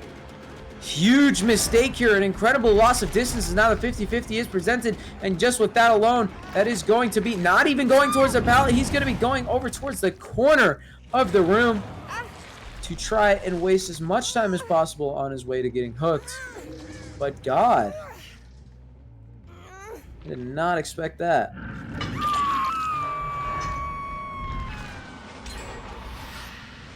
That is now the win condition presented to us as the first gen of the game is going to pop Courtyard.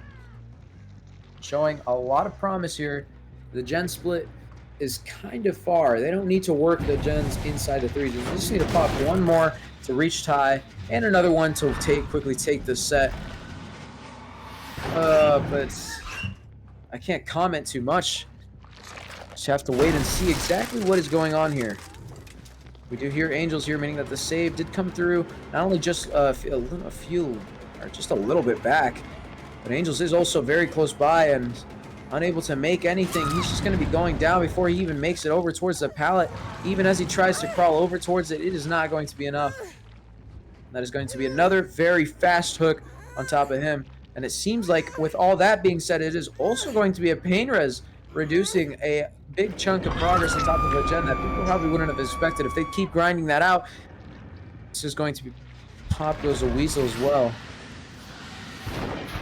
But he teleports seemingly too early. He's going to get on top of this, kicking it very quickly. He's going to give him a huge amount of value on pop, but also applying eruption to it as well. Teleports back over towards the hook, very close by. We see survivors in the distance.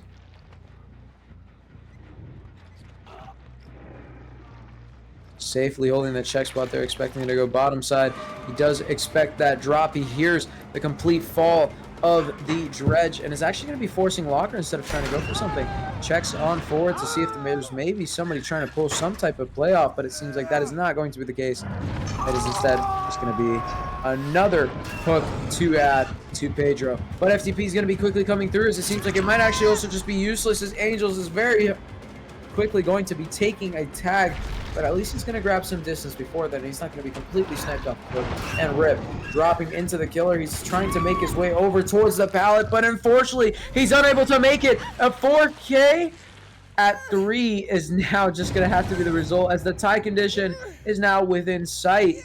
Unfortunately for Tremor, they are going to be losing a player at these 3 gens. So this is going to be very difficult for them as well to try and pop something like this.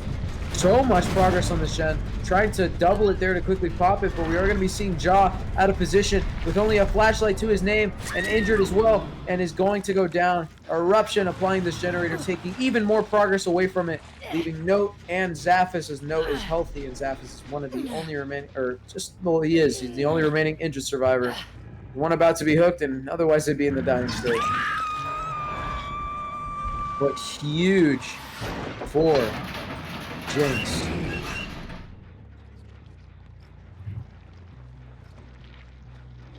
My lord. We do, however, see note here. Very quickly, Zaph is going to have to go for a save very fast as we see it. The God Palette is going to be utilized. He's not going to stay committed to this choice. He has absolutely no reason to do so, and it seems like he's actually going to be going back even now.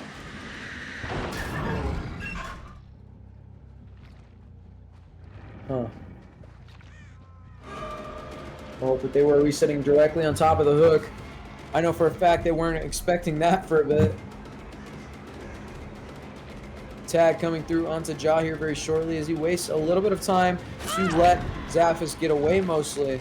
But that is going to be the injury no matter what. And what am I looking at? Was that Zaphis?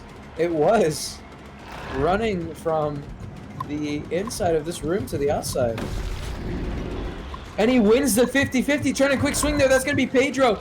Now, in an even more difficult situation over and over, wins another 50-50, and he's trying to move on. But now it's finally going to be the tag. He completely waits out and does not rush anything. And he goes back over towards this. Oh my god. They're actually going to be able to pop this. They're very close. No is the last healthy survivor. Keep in mind, going to be seeing a complete opposite as to how Pedro likes to play something like this, as the tag is going to come through and Note is going to be caught inside of the locker room before he's able to do such a thing. Ooh, but he runs in towards the active gen.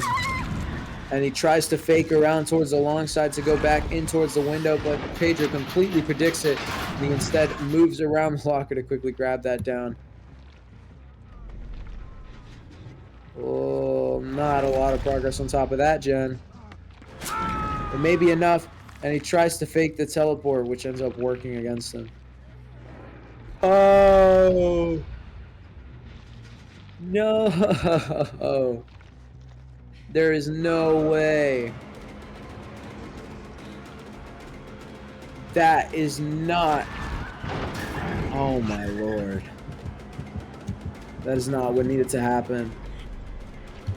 It seems like, ladies and gentlemen, unfortunately, we are not going to be seeing Tremor take this set as the tie has been completely reached with 4K3 guaranteed for our friends, the Tremor. But there is a huge thing, guys. There is still in play. The big problem is that it is going to take 400,000 years to actually work. They could get a bleed out. After all, we're looking for 2 survivors here. It could be very well hidden. So figuring out where they are could be kind of difficult.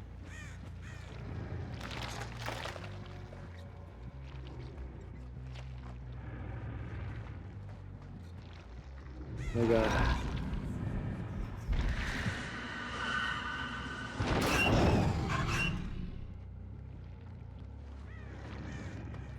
I'm trying to listen in with the killer right now.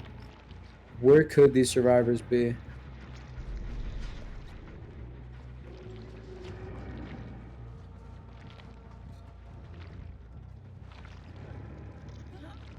Jesus.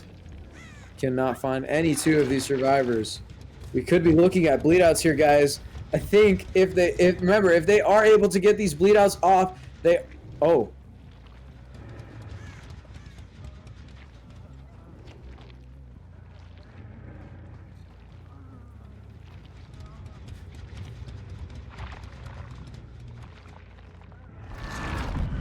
He's upstairs.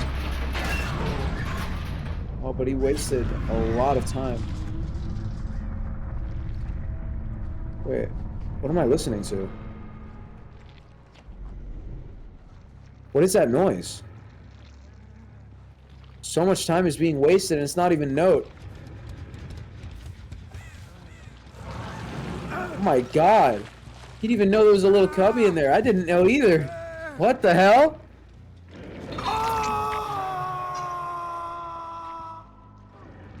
And now to find Note, the last hope. The last hope for Tremor to take a set against Jinx. And this isn't even taking the set. They technically wouldn't win it. They'd be stealing it right out from under their nose. We're checking in on the basement as of right now. But no one's here.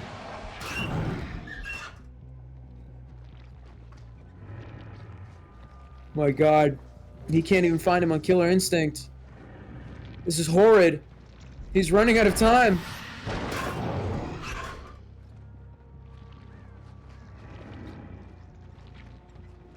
No, just has to pick a spot and pray. We're running out of places that he has already checked.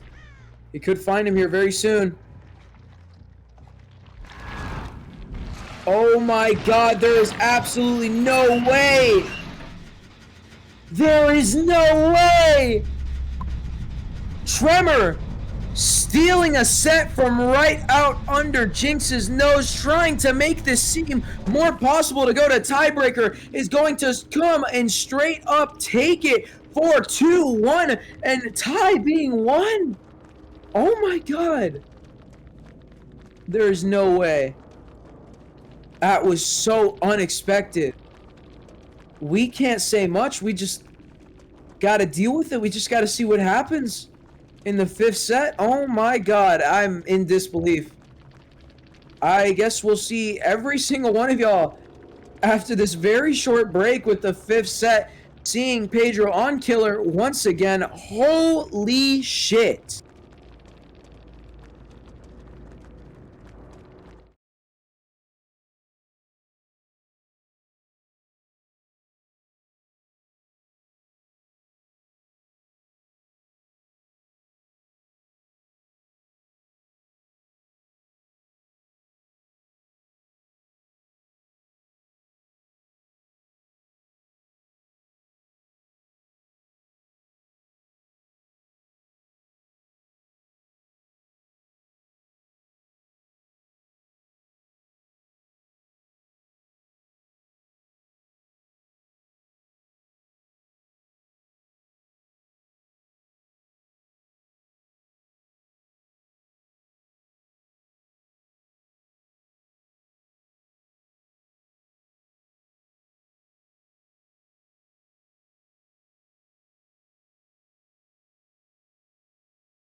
And ladies and gentlemen, we are here now back and live at the one and only, almost just said a completely different part, but Entities Campfire brings to you the replay, which is the same map, but a different killer. And of course, as you can see, we are seeing the pig on Midwich right now with Angels on killer. It seems we're actually going to be swapping around completely the orders of killers, which is interesting to see, not to lie. And right now we're going to be starting the chase on top of Pedro, and a lot of things could happen here on such a set, especially since we've started to see this become a lot more popular, specifically nowadays. I don't think the pig was actually played quite literally at all back then. Some changes and maybe just some variety in sets are going to allow us to do such things, so let's go ahead and see exactly what we are up to. Running up topside, Pedro is going to be moving on towards the loop over here at the piano room, which could be very easily utilized against by the pig's power. So we could be seeing a bit of a 50-50 win here, but he ends up swinging through there completely. Pedro out of position. He is going to be found out in a horrible spot. He just needs to win a 50-50, and unfortunately he is going to go down fairly early on the piano room just from the ping difference on top of that pallet. Good Lord. That was very, very unexpected, ladies and gentlemen. Dude, my monitor is like burning. I just touched it. It's like I actually hurt my own finger. That is insane. I'm gonna have to go figure out what's doing that. I'll figure out after the game, and hopefully nothing goes kaput. But that being said, first look at the game, and the trap is going to be set directly on top of Pedro, meaning that he is going to be pressured as soon as they pop a generator. But remember, this is DB comp, guys. If you die, you just got to do the gens.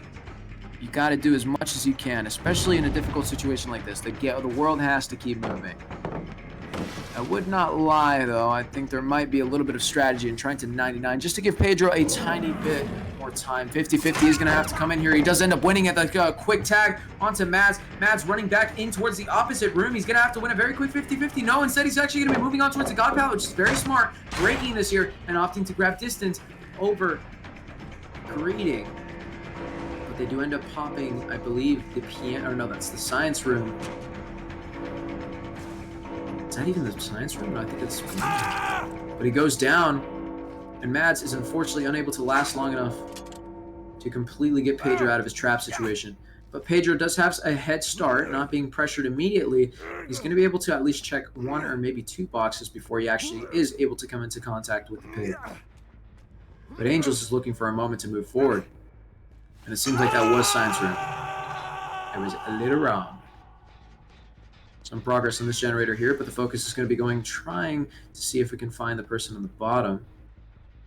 Not many people there, but we're sneaking back around, and we do end up finding Kay next to a very highly progressed gen who he's saving it for Mads, but Pedro right now is not to be found, so we can already assume that he's going to be able to get his trap off unless the pressure goes on top of one of the boxes that he's required to go to. In that case, yikes, that's going to be a very early death. It is still ticking. And we do actually end up finding Pedro running away from a box. That is devastating. As long as he can hook him, he can put him completely far away from that type of box, which might be the actual box he needs to go to. He just needs to make sure that he puts him in a very oppressive spot, especially since the bottom side of the map swings on. You can do that? You can swing on top of the pallet? That is interesting.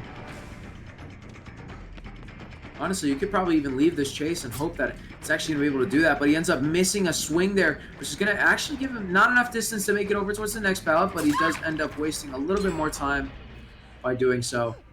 And the second gen of the game is going to pop. Mads saved and completely healed off of the hook, it seems. This is going to be making progress on to his gen, and he's going to put him in the middle of the map. Now, questionable decision, but it does put him technically in the average of the furthest, sorry, just like the farthest away from boxes, I'd say, as average. Because he could put him in the corner of the map and probably put him right next to a box that could be there. Remember, he's looking for early kills here. If Pedro does die on hook, that is beneficial, but it is also super strong if he actually dies from the trap, since he doesn't actually have to do much about it. He doesn't have to hook, he doesn't have to waste time chasing, he doesn't have to waste time with the animation. It's just very good overall. It seems like he's going to be going back over towards the hook to potentially avoid such a thing. Because he wants the survivors to feel pressure. He wants the survivors to feel a little bit hopeless here. They're going for a double save, but this might actually this is the play to keep Pedro alive. Misses a skill check. They are running out of time here. Double save is going to have to come through. We're going to be seeing the quick tag coming through from our friend Dark. Quick tag onto K as well, as the double save is going to go scot-free and completely unprotected, as Pedro's going to be the continuous chase here, unless he somehow manages to lose it.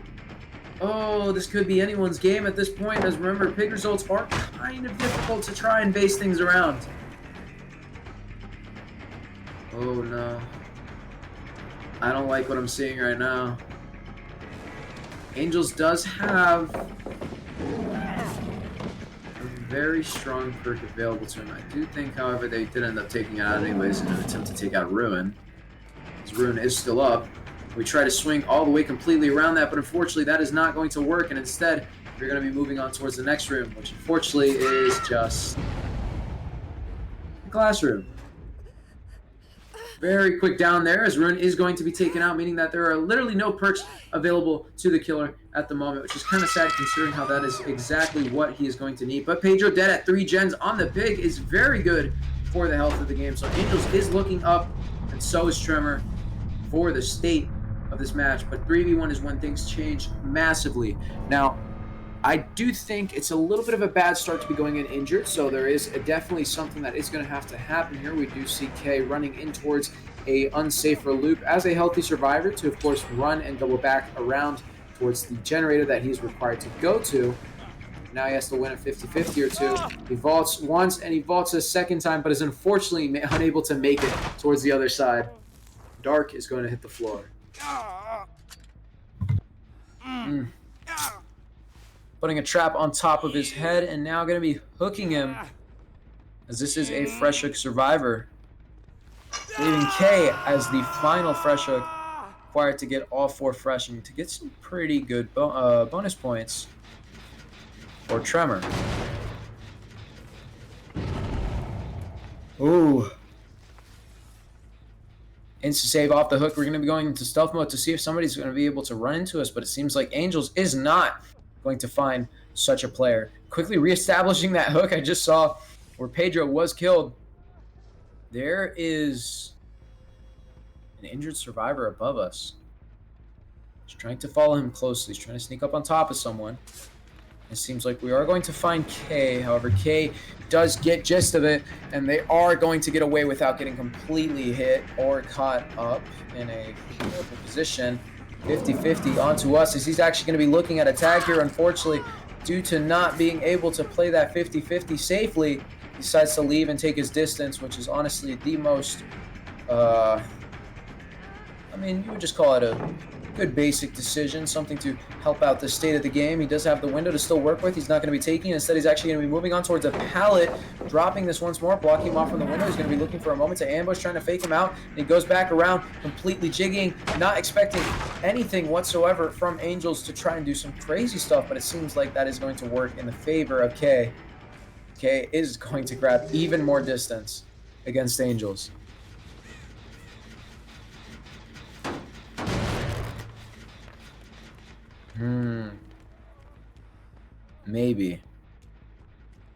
Maybe, just maybe, I thought there might be a reset happening as of right now in a spot that Angels might be able to find.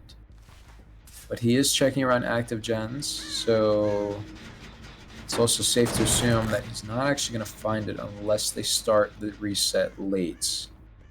Oh, but interesting to see. Dark found here directly in front of us. He's looking for another chase, it seems. Even though his timer isn't exactly going off yet, they are going to get the reset off onto K. He's moving in towards the interesting room. It seems like he is going to go down, however, as he's unable to make this. Oh my god, he tries to fake and he even makes the distance, but the ping difference is going to work against him completely. That probably looked nasty on his screen. And another hook added to that. But they are going to pop a 4th gen right under Angels' nose. So 4K1 is the only possible result for Angels to grab. And there is some progress on top of these gens.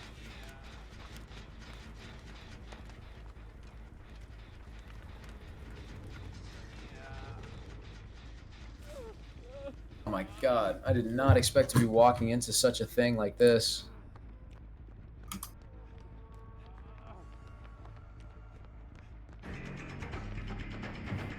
Okay, starting chase once more. I was distracted for a second. I got a text from someone. Let me stop that. I gotta focus on this wonderful chase right here that we're gonna be seeing actually as we're moving over to what I like to call the IKEA, as you can build yourself a what am I watching? Mads running into the killer as Angels just completely crouches down for some reason. He's still gonna be chasing this, it seems. So Kay is gonna be able to grab Dark for free, but now there's actually another chase as Mads is also a very super tough spot right now. He tries to, or he goes to force the locker. He's gonna waste some time and not grab an instantaneous down right off of that. But good lord, they popped the last gen. Dark's about to die as it was on the top side unless he drops and completely goes over to him, but it seems like that is not going to happen. And Dark unfortunately bites the dust as Mads is one of the last remaining survivors that could be saved. Oh, yuck. Where could K be? I'm trying to think now.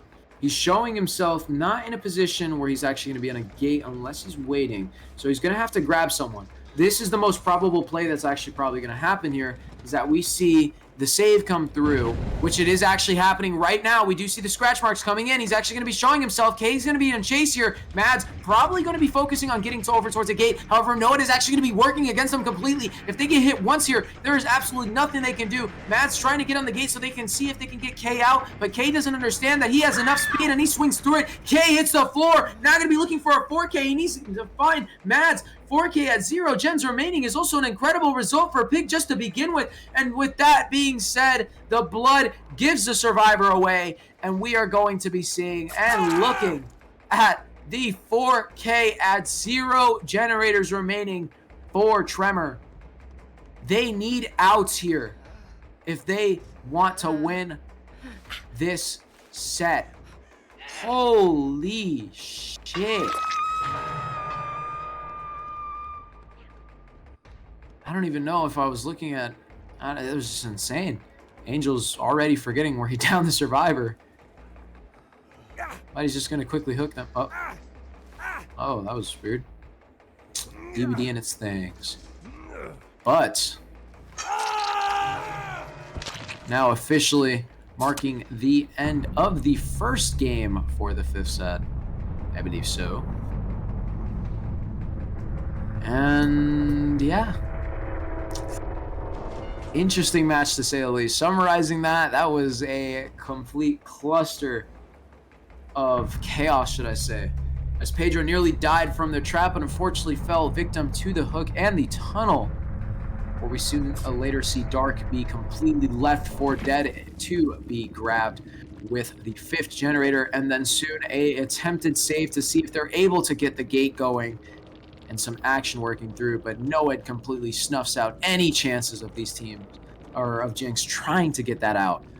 So we're just gonna have to see if the outs are able to be performed by our one and only lovely Tremor, or if Jinx is gonna completely take it through in 4K to even tie, or 4K at 1, which is very possible. I have never seen Pedro play Pig before, so this is gonna be definitely a huge treat for me, and maybe even some of y'all. But ending all of that off here, we will see you all in a very little bit after our intermission and these hopefully short messages.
And ladies and gentlemen, we are here, back and live at the one and only wonderful Entities Campfire for the grand finals.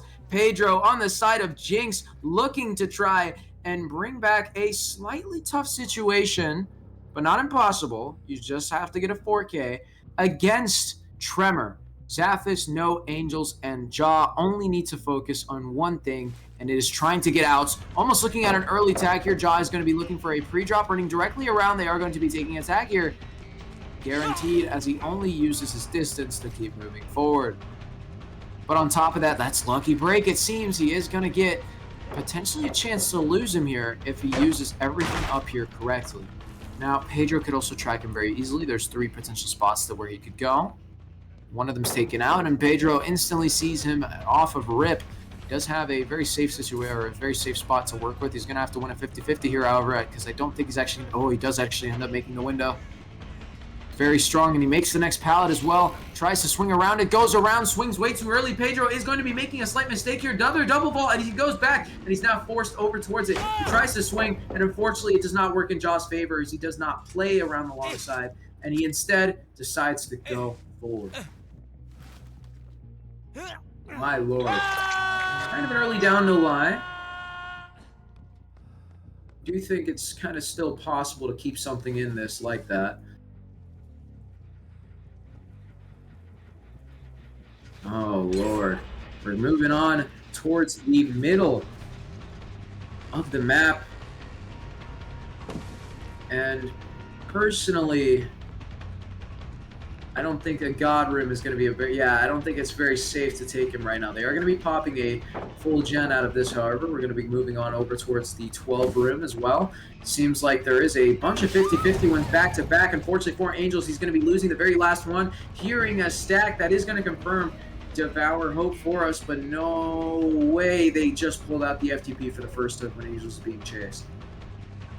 Okay, Jaw is going to be fully healthy, now fully having to worry about it. I think Angels did end up seeing that, so he might call that out to his team, potentially help him out. That could be one of 2 perks, but let's go ahead and quickly assume that it is potentially going to be ruined, and we're going to be seeing some insane, nasty play, but the down is going to come through on 2 Angels, and the trap is placed upon his head. Jaw probably looking for a good box to take his trap off. Remember, it's very hard to actually tell which one. I'm pretty sure it was guaranteed that you can get it, if there's 6 boxes, you get it within 5.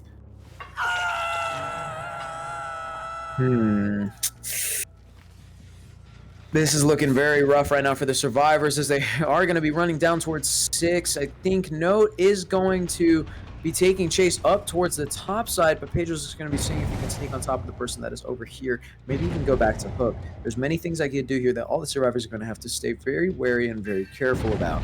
Save coming through onto Angels. We're going to be seeing, now I believe it's the speed boost. It used to be the speed boost. I forgot what they give you on 2 nowadays. I do know once that thing number hits 3, the danger is really going to start. It's good win, the 50-50 right there from Zaphis. Zaphis is going to be running outside, unfortunately unable to make the resource. He is going to be vaulting it, however, to waste even a little bit more time against Pedro. As he places it on his head, he's probably... No, he's just going to hook straight off of rip and break the pallet after.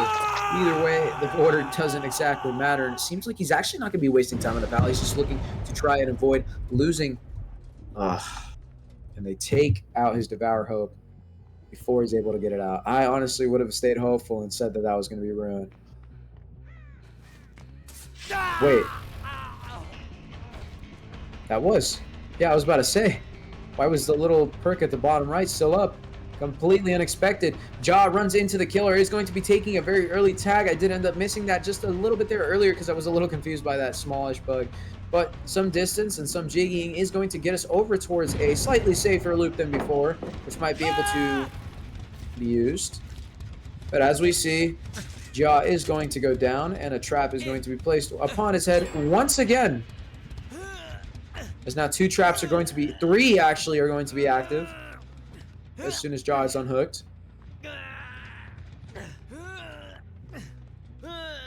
Ooh.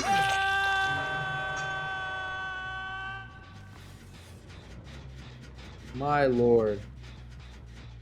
I don't know what the future of this game is. We're growing quiet. We're seeing exactly how Pedro is trying to surgically take apart this team, as it seems like he's actually going to be able to try and grab this 4K here, especially if he grabs a trap kill.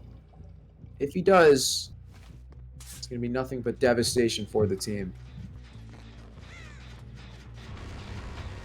Oh. And now, note, showing himself inside of the science room. Chase is going to start. Save coming through onto Jaw. He tries to take that 50-50, ends up losing it. He's going to be grabbing the distance. And the instant FTP from Zaphis onto Jaw is going to get them into a healthy spot to not only where they can try to get their trap off safely, they won't also instantly be tunneled out and lose their third or fourth player just from the beginning. Tries to wait it out, but he swings through it, and Note is going to go down as he tries to greed for the stun, something that you unfortunately sometimes just have to do in that very unfortunate pallet, as you cannot run around to the opposite side. There's not much distance to do so, because the moment they go for that ambush, if you don't play that ambush correctly, which is very difficult to do, you instantly just go down. And the pain res sniping through. Last painters of the game hitting on top of Zaphis. Zaphis got his trap off, but we're still looking at Jaw. Oh my god. And there he is. Jaw and Angels instead. Or sorry, not Jaw and Angels. Zaphis and Angels.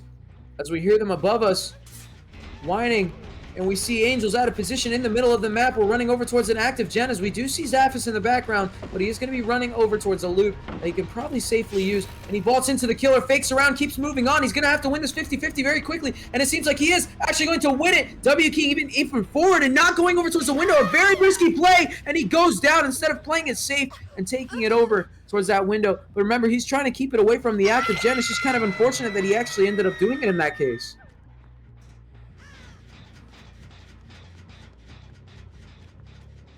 Yikes, man.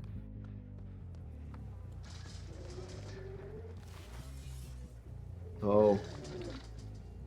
But we do hear Survivor below us, I believe. He's gonna be checking back up on top of Angels. Maybe somebody's gonna be running over. Josh still has a trap active on his head, guys.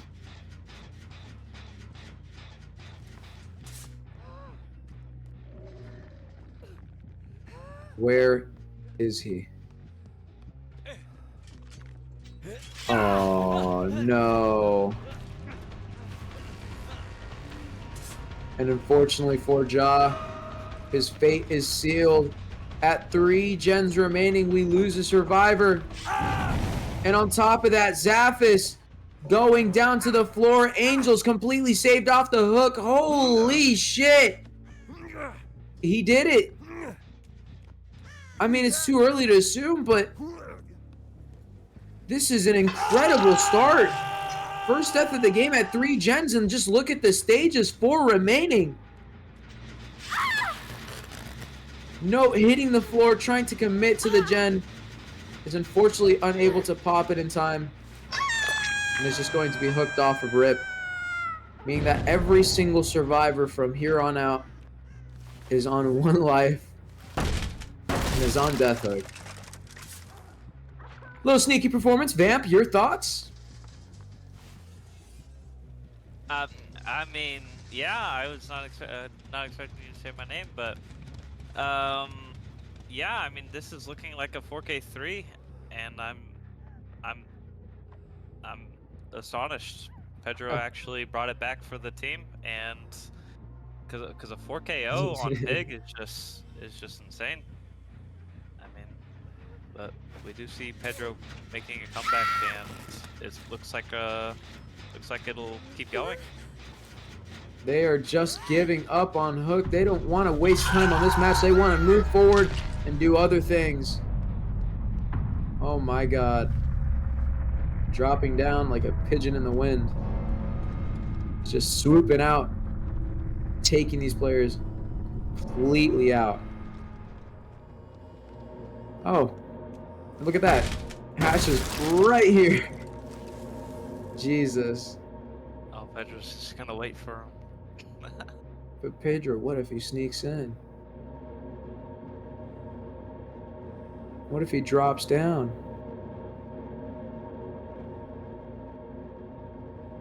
What if he sneaks in behind you? He drops. Oh, I mean, he's probably going to hear him now that he's close enough.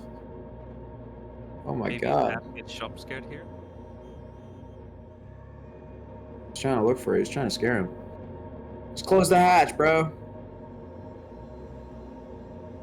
Or Zathis just run into him. Oh my god. Oh, Ah ha ha ha. 4K2. Yeah, yeah. Oh my god.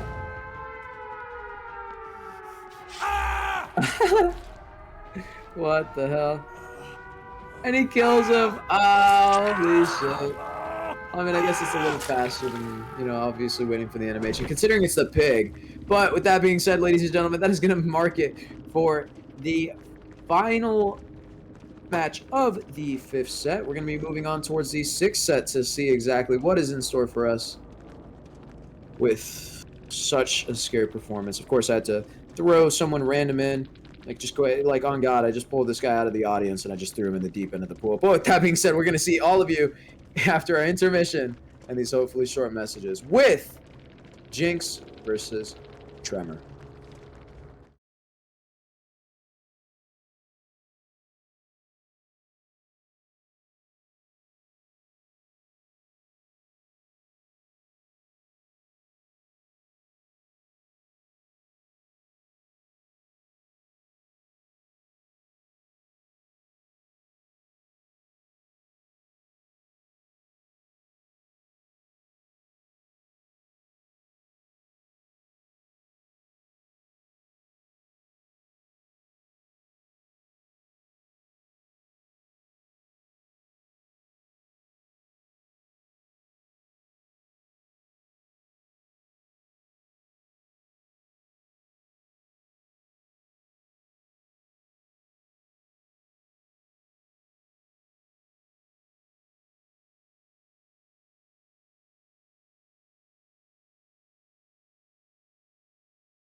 My lord, ladies and gentlemen, we are here now back in live at the one and only lovely Entities Campfire.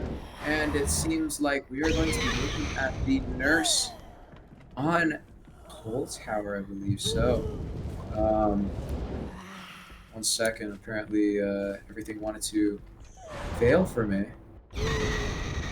But we're now back. We're still trying to find survivors. Pedro is, of course, going to be the nurse that we're going to be looking at this current moment. And honestly, I'm a little excited to see what Pedro has in store for us. We do know Pedro's a very experienced killer player overall, and almost every single killer, kind of same as Ceno comparably. But not exactly thinking about Ceno right now. We're thinking about Pedro right now. Pedro is the focus of right now. We do find a survivor here very shortly. They are seen at 9, but oh shit. Oh, right there, quick tag onto Angels. Is in fact, Angels is actually be 2-tapped here. He's not going to have enough necessary distance to completely break this out. He ends up vaulting. This has going to have to be an exhaustion perk. He does have life. He survives more than 4 blinks, which is very beneficial for our survivors, especially here. But he does end up getting predicted, and that's going to be Angels going down fairly early on against Pedro's nurse. But that stealth was fairly good. It seems like we might be seeing a little bit of progress on these gens before the hook at least comes through. Thanks to the rule set allowing the survivors to get some leeway on perks, because let's be honest, sometimes some rule sets decide to allow nurse to run pain res. Lord remembers the days when those things used to exist. But no longer do they, and now are we in the times where we're trying to find a survivor who's currently actually going to be at 9, focusing on top of Jaw right now. First plane coming through, an insane double back is going to get them completely through as they W key all the way over towards the top mid of the map. And Pedro tries to expect them to greed and move over towards bottom via using the loop. That is not going to happen.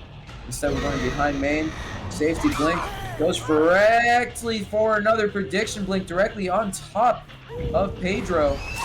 But Pedro's actually not even going to be doing that. He's instead going to be going on top of Angels, not focusing on Jaw. Instead, moving back around, he moves further, and he's actually even going to find him a little bit out of position. His life is completely useless, and he slammed through it. 2 stages of hooks at 5 gens remaining. But no! Diaz using it completely. 5 seconds of distance given to him completely, but he's instead actually going to be moving over to the map. He's going to be able to dodge a blink, and no, it is not going to be the case. And instead, he's just going to go down. Good death spot, however, wasting a lot of time for his team to potentially be able to grab 2 gens here. Not seeing any action just yet, though. No activity. No love. 6 or Shack is going to pop, however. We do see Floods. I was about to say that. I was like, what the fuck? How did he get Aura? Is that just a survivor that happened to run over the... That is not Floods, that is Scourge. Gift of Pain. Completely different perk. Well, we move back over towards the hook. And right now, we're still trying to see where are these survivors. We do see them all, or mostly bottom side of the map, but there has to be someone top side. Someone has to try and go for the savior.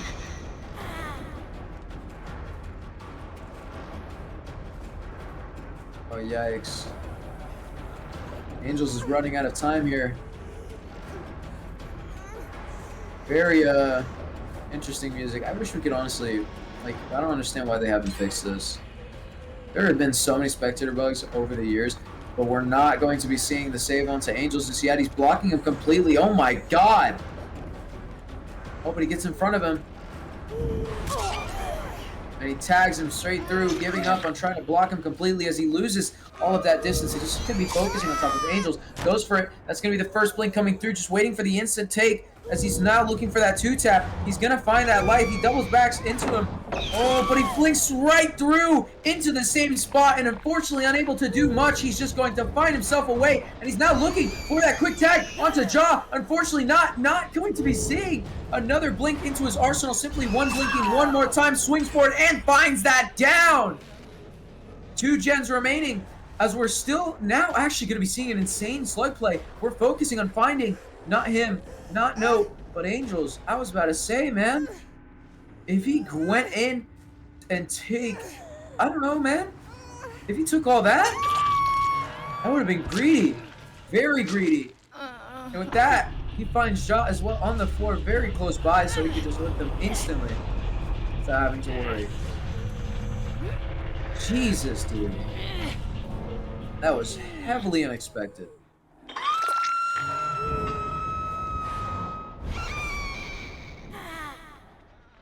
Alright.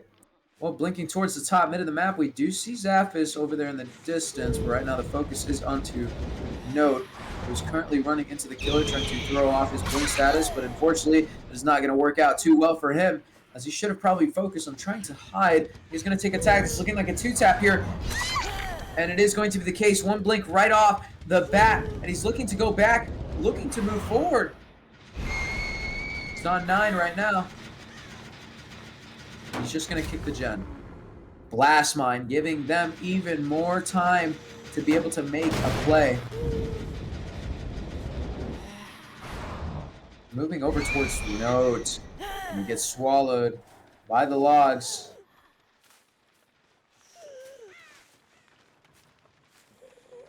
No action has happened yet. We're still looking for the survivors. Note's still going to stay on the floor. Could look at a bleed out here. However, it is fairly early. It doesn't seem like that is going to be the case, as Ja's actually going to be running in to go try and pick up Note, but Note is not going to be seeing that just yet, missing just short of Ja. Ja is over currently towards Shaq. We're still looking for our survivors. Zaphis and Ja, both located, but no idea on where Note could potentially be. Could look for a blink snipe right now, but he's going to have to wait.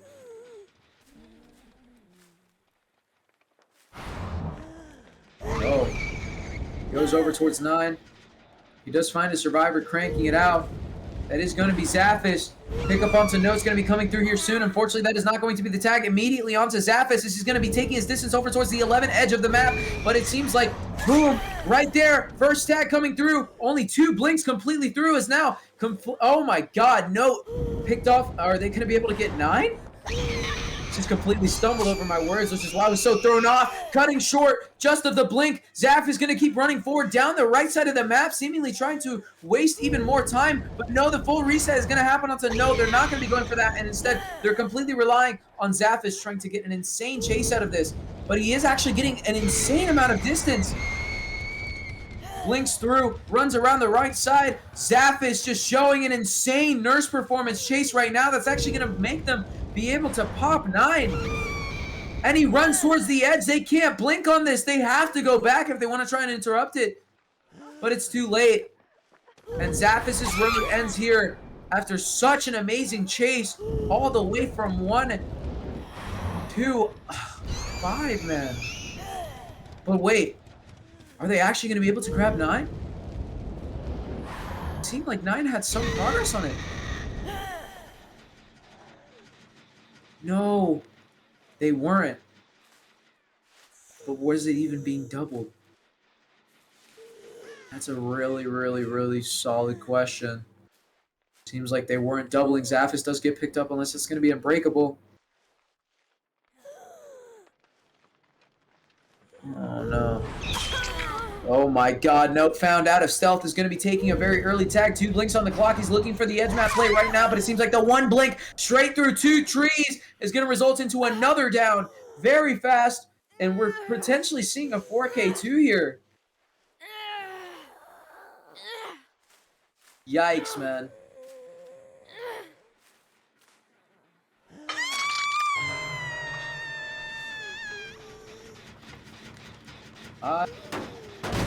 Don't believe it. They can't do much. They have a lot of progress yet. Pedro isn't freaking out or anything. He's keeping his composure. He's making sure that everything's completely under control. Save coming through onto 1 from Note onto Note from Ja. And he runs into the killer. He's trying to find his opportunity to get out of here. He's going to be jigging back over towards 1. He does get some distance, but not enough. Remember, it's the nurse. He needs to keep breaking LOS, and he's going to find it now. Potentially going to be blinking here once he gets sight, as he's actually going to be running over towards a pallet. Potentially going to be making it in time. Cutting short, blinks completely around. DH, perfectly timed, making himself over towards bottom. That's going to be 9 popping here very soon, unless he's actually going to be able to grab this down. But no, they do pop 9. And there's even more progress on the other gens. That ends up vaulting into the killer, blinks through completely, and he misses. He shouldn't have done that. He didn't even know he was there to begin with. Just so confusing. So confusing. But he hooks him top mid. He's trying to get closer to the survivors. Very important he does this. Very important he finds them right now. Because it seems like we have lost our survivor temporarily, but it seems like the chase is not going to be focusing on whoever was no. We're now going to be just applying eruption and then trying to see if we can find that person. Jaw found behind main, one of the last remaining healthy survivors. An insane series of blinks as he almost ends up connecting with that. But unfortunately for Pedro, Jaw is going to get away scot-free just for a second. More pressure is going to be presented to him right now. And he loses sight of him completely, enough to not be able to blink much. Insane edge map mechanic, but one blink is going to come through. He's going to have to use something here very shortly. His 2 blinks is going to be coming up very completely as he's actually going to be blinking through. Prediction onto that, and he makes it on top of the pallet. Good, my God. Just Pedro constantly making me stumble over my own words as we're seeing just devastating blinks left and right. Sniping the survivors, taking them out, just cutting around them.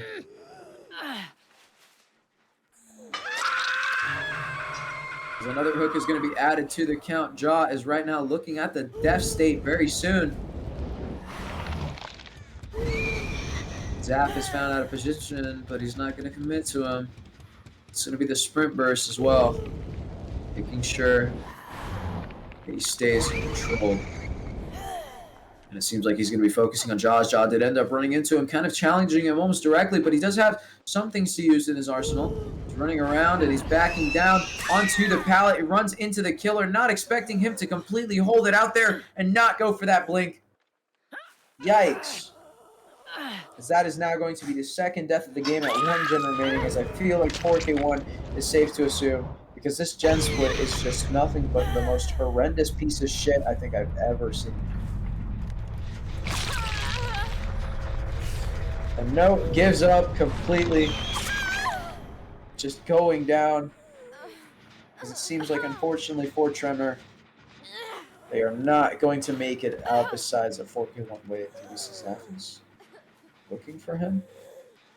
We haven't seen him. We are looking for him. Lead out is within play now. Saphis doesn't get found. Note crawls away. There's going to be quite an issue here.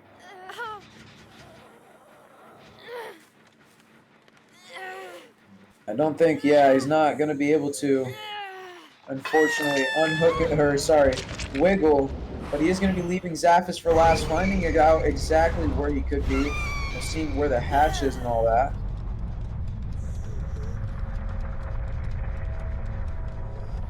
And the hatch is closed.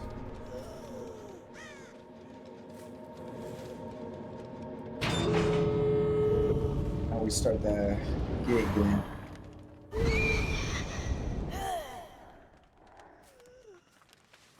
Oh no. Yeah, there's not much you can do here. That was such an unfortunate hill, and on top of that, just not enough RNG. Those gates were way too close to each other. Or a killer like the nurse. Well, 4K14. Jinx, as Pedro's going to completely secure it for his team to be able to, honestly, popping 5 gens was the nurse isn't the most difficult thing ever, but it's definitely within bounds of being possible. So let's go ahead and move on to that after intermission. So Felicia, our message.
we are back.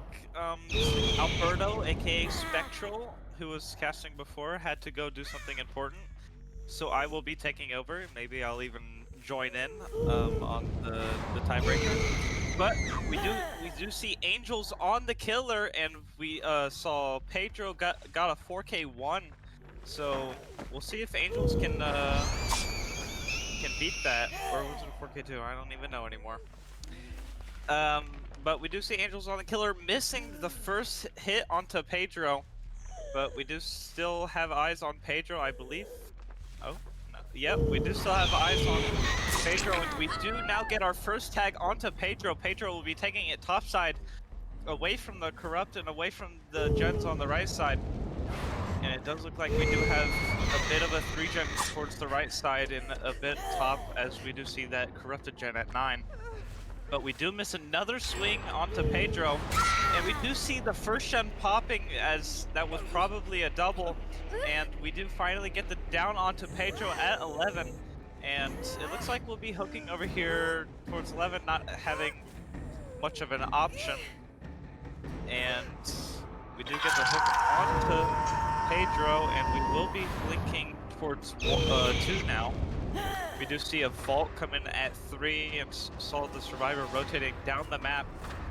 Probably the only survivor on the right side. And we do see Angels actually blinking after Mads here, bottom side.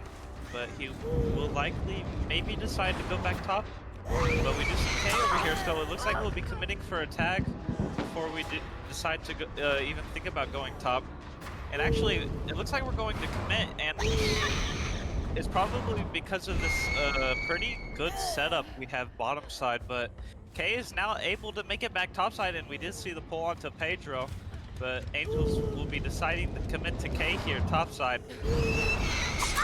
A bit of a good death spot, as it is away from that bot side. We do still have this top 3-gen though. It looks like we'll be hooking bottom. No, we'll be hooking top mid, and we do have this 3-gen top. I did hear a little progress on 2, probably from Mads when he was up here before. And we will see Angels go over here towards 10, but it looks like actually we'll be rotating back over towards 2. Maybe trying to find a survivor over here, rotating for the pull. We don't see anyone yet. It looks like we'll be blinking over here towards 10, and we do see Pedro. Maybe we can get a tag onto Pedro. No, we unfortunately don't get that tag, and we will be going back. Well, actually, no, we're committing Pedro here. Pedro decided to stay top. We get a little bit lost here, but we end up finding Pedro again, and Pedro will be taking in top mid, and we actually do win that pallet, and Pedro is able to make it back top. We do get that 3-gen out of the way bottom. So the new death location will likely be bottom, and Pedro will be dying 11, however. So we do get this hook back towards the top side, and that will be the second stage onto Pedro. Looks like we'll be trying to take it over here towards top mid. It could be a little risky if the survivor does try to take a hit for the wiggle so he can die bot side, but we do not see anyone coming in, and we do see Mads over there at 9, but we will decide to blink over here towards 2, playing it safe, making sure the Shen doesn't pop, and that will be a blast mine. Maybe we can get a pull onto Pedro and even an FTP. We do get the FTP in, and Angels will be blinking back towards the hook. No, he decides to blink back towards 5. Maybe seeing if this Shen was about to pop. But it looks like we'll be kicking the Shen, just getting our eruption onto these 2 generators, and then maybe finding Dark or just anyone topside at this point.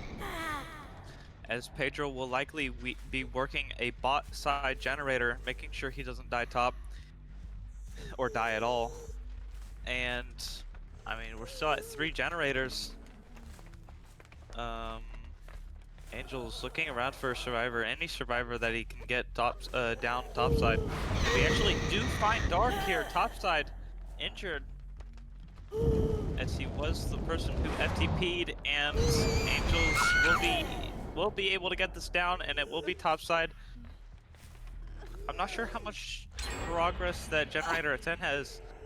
Maybe that was the gen that just popped. Yes, it was. And we don't have a 3-gen top anymore. It's a 2-2 split. So we'll see what our survivors can do and what Angels can do. Man, I wish I remembered the results. I believe it was a 4K1 from Pedro, from what I can remember. But yeah, I'm not sure, but it looks like this game actually could end up being out. But we'll see what Angels can do. Yeah, we do see that other gen pop, and we have a two generators top, and 2 had decent progress, and that other bot gen is far away from these other generators, so it will be easy to work these generators. And there's not really much Angels can do. Maybe we can get a pass down onto Pedro, make this 3v1 come in quick before that bot side gen pops, and then we do have 2 other injured survivors, so they will have to reset if Pedro dies here, and they don't have much progress on that bot side gen. But we do see the reset onto Mads. We do miss these blinks onto Pedro. Pedro able to get a little bit of distance here at main, and it looks like we'll be running towards 10, but no, we double back towards top, and we double back again, and Angels does not get that down. He really needs this down right now, as that's the only reason he's committing. He needs that down quick, but he's not able to get the quick down, and we actually do see the reset onto Dark. Maybe not a lot of progress onto that bot side gen. We'll see if it pops here soon, but we do still commit here for Pedro. Not able to get these blinks onto Pedro still. Angel's missing a lot of blinks that otherwise would result in quicker downs. And we actually do get that grab onto Pedro. They're able to get that quick pickup and hook onto Pedro, maybe able to get to the spot side gen and stop popping in time. We do have K injured. We do see them leave the gen early, so it looks like we'll be able to apply Eruption here onto this generator, and then maybe go back top and apply Eruption there too. It looks like we're actually going to commit to Dark here, and Dark does get a bit of a good double back, but Angel's able to get that second blink to get that hit, and Angels will be going back to this generator, getting the kick in, getting that Eruption, and maybe we can get it down to get that regression going even more. But we will have to find the survivor over here first, and I believe it is our healthy survivor, Mads, who might be going topside. No, we do. I think we do stay over here at 5. And Angels will decide to go back towards the gen at 2. This gen could have a lot of progress now. It does have a decent progress, about 60%. Maybe we can get a quick down on K, our injured survivor, and get this Eruption going. But that will be a DH from K. Really good DH coming through, especially since this is cross ping. But we do get that down, and we are able to stop the generator from popping as of right now. But maybe they can commit, and maybe they can get it done before Angels is able to get back in time. It looks like they're committing from what I can see from Eruption, and they do get that generator, and that will be the secured win con. And yeah, I mean, either way, we were going tiebreaker, but I believe if I haven't been keeping track, but I believe if either side wins, I believe it'll be a win. So, and we do see Angels committing over here towards Dark, just trying to get that down. Maybe that gate at 2 is being opened. We'll see here soon. But actually, no, we do see the aura onto that survivor. Wait. I'm actually... Oh, okay. Because of the add-on. And we will see Angels not committing. We'll be looking for a tag onto Mads. Almost a really good blink. Almost getting Mads out of position, but Mads able to make it away. And it looks like we'll be just taking it away from the down survivor. K either is on the gate or picking up that other survivor, probably on the gate, as Dark hasn't been picked up yet. No, we actually do see him go for the pickup, and we aren't able to get it down yet, but we will be committing K towards 5, maybe K forcing Locker, trying to secure the 2 out top side. We do see him juking a little, maybe going for the hatch. Not able to get the hatch yet, but we do die all the way bottom, and that will be the secured 2 out. Really well played from our survivors. That FTP coming in stopped Angels from getting that tunnel out that he really needed, and then broke the 3-gen both bottom and top, and it just resulted in this result. Angels probably could have hit a bit more blinks, and that probably could have led to getting it down where he needed it, because if he got that down onto, I believe it was K bottom, he would have gotten a hook onto that 3-gen, but K was able to make it back towards the top side. But that last chase with Pedro probably could have resulted in a faster 3v1, but well played for both sides, and we'll see you on the tiebreaker, which will be Deathslinger.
And we are back. Jinx only having to win. Excuse me. Jinx only having to win this set, and if Tremor wins the set, then it will be going to demo, which was tied. So we have Angels on the Deathslinger right now, trying to put up an amazing performance, and we do. Actually, no, I was about to call out a perk. We do say Angels going over here, chasing these scratch marks. Not sure who it is yet. We do see the vault, and I believe that might have been K. No, I don't think that was K. And Angels will now be leaving and going over here, and this isn't a really safe tile, especially against Deathslinger, but we will be chasing Mads. We'll be caught a little bit out of position. We do miss that first shot onto Mads. A bit unfortunate. It does give our survivors a little bit more time to get those gens done.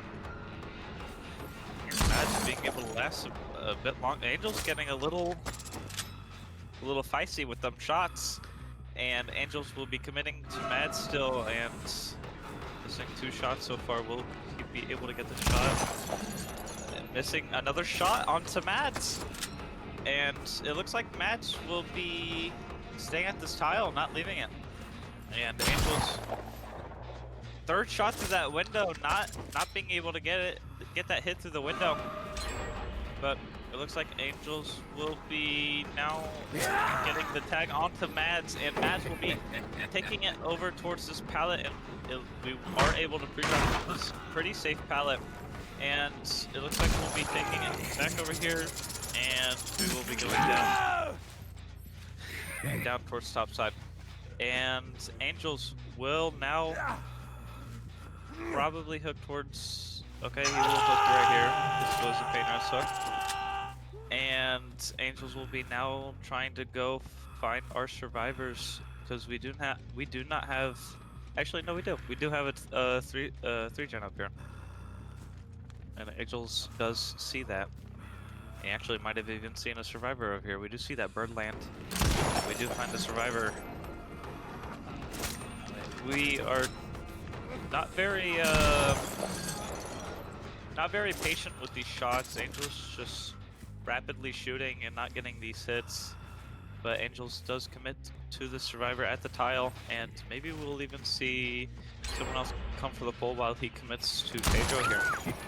Oh, really good flick from Angels there, getting that shot, and we will get that cigar, able to go back to the hook quicker, and we do have the keys to reload faster, the usual on Deathslinger, and we do see another survivor who is rotating in for the hook, but I don't believe they'll be going for it. In fact, I think Angels will get that second stage secured onto Mads.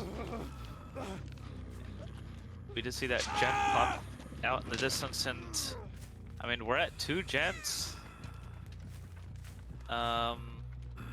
Spectral, what do you think? Honestly, man, coming in late to this, well, not exactly. I was watching it kind of since the beginning. I was just, you know, busy with something at the moment. I'm not gonna lie. This is kind of just a fight for the results. I don't think Deathslinger is necessarily a 4K killer to begin with, but it is very possible to do so. He is strong naturally in chase. You just kind of need the right setup and kind of just a strong location to begin with. A big problem at the moment, I would say, is kind of seeing Jinx bring themselves out of a pit that might be set here by well, I mean, Angels to begin with. I think there is definitely possible to... Hold up.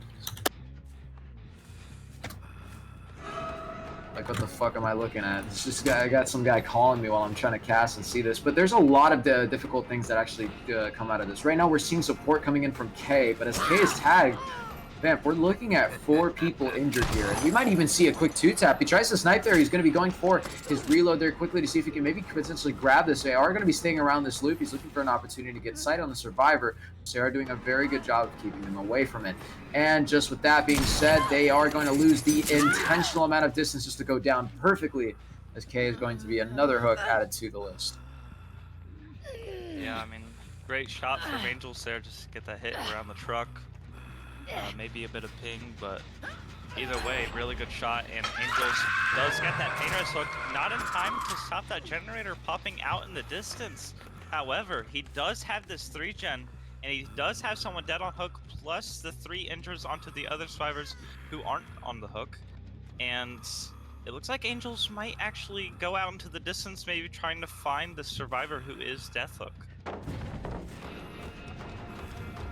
We do see the drop onto Shack Pellet. We do find Pedro, but we will be going back towards the hook and trying to find these other survivors. We do see the pull come through. Maybe... Oh, we actually do see the 99 reset, and then they both finished their heals on each other. And Angels will be going over here towards Dark, and will be chasing back at this tile, which he's been struggling at.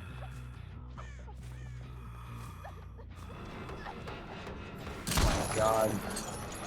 I've seen, I mean, I remember you mentioning earlier that this loop is typically unsafe versus the Death Slinger, but it seems like a lot of, oh my god, even on here, it's a lot of impatience that does get into the head of not only the killer, but also the survivors, as we literally did just see.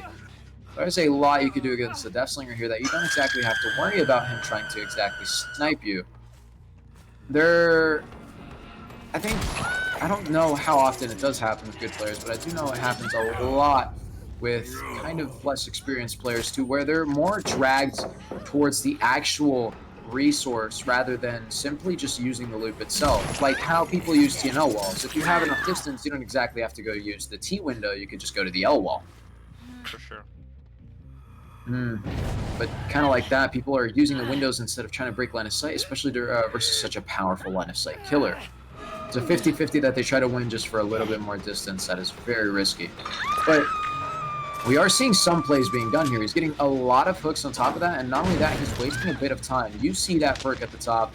I see that perk at the top, and I'm pretty sure the maybe the survivors are probably going to expect something like that. So super. There's a lot of anticipation behind this one move here that could happen, especially since we're looking at a tiny bit of a 3-gen, but the progress is too far along. Yeah, I mean, Angels definitely, before coming into this match, expecting outs. But, I mean, we have this 3-gen, we're getting a lot of stages, and actually this gen is pretty close, but it looks like they'll be playing it safe, making sure they don't give anything for free, while they do have high progress on 2 of these generators in this 3-gen, but, I mean, I don't think a 3-gen matters at this point with this high amount of progress. Otherwise, other than maybe a couple extra stages, and we do see Angels. We do see Gen pop, and maybe we do see Noed activated now with that Kate on the side. Maybe we can see a bit of extra stages coming out with Noed. Well, I mean, he's definitely going to have to check around. He's going to have to look around for mainly the survivor that is currently fresh, because we do know, at least seeing at the bottom right with that pain res, one survivor is completely untouched. And I'm pretty sure it's safe to assume that might actually be Pedro. Yeah. Very important we find. Yeah, that should be Pedro. I don't think he's really chased Pedro at all this game. But we don't spot him. He is playing safe, and we do see these other survivors pressuring these gates. Ooh. It's kind of a standoff at this point, and hilarious because they literally just broke Noed. Yikes, man.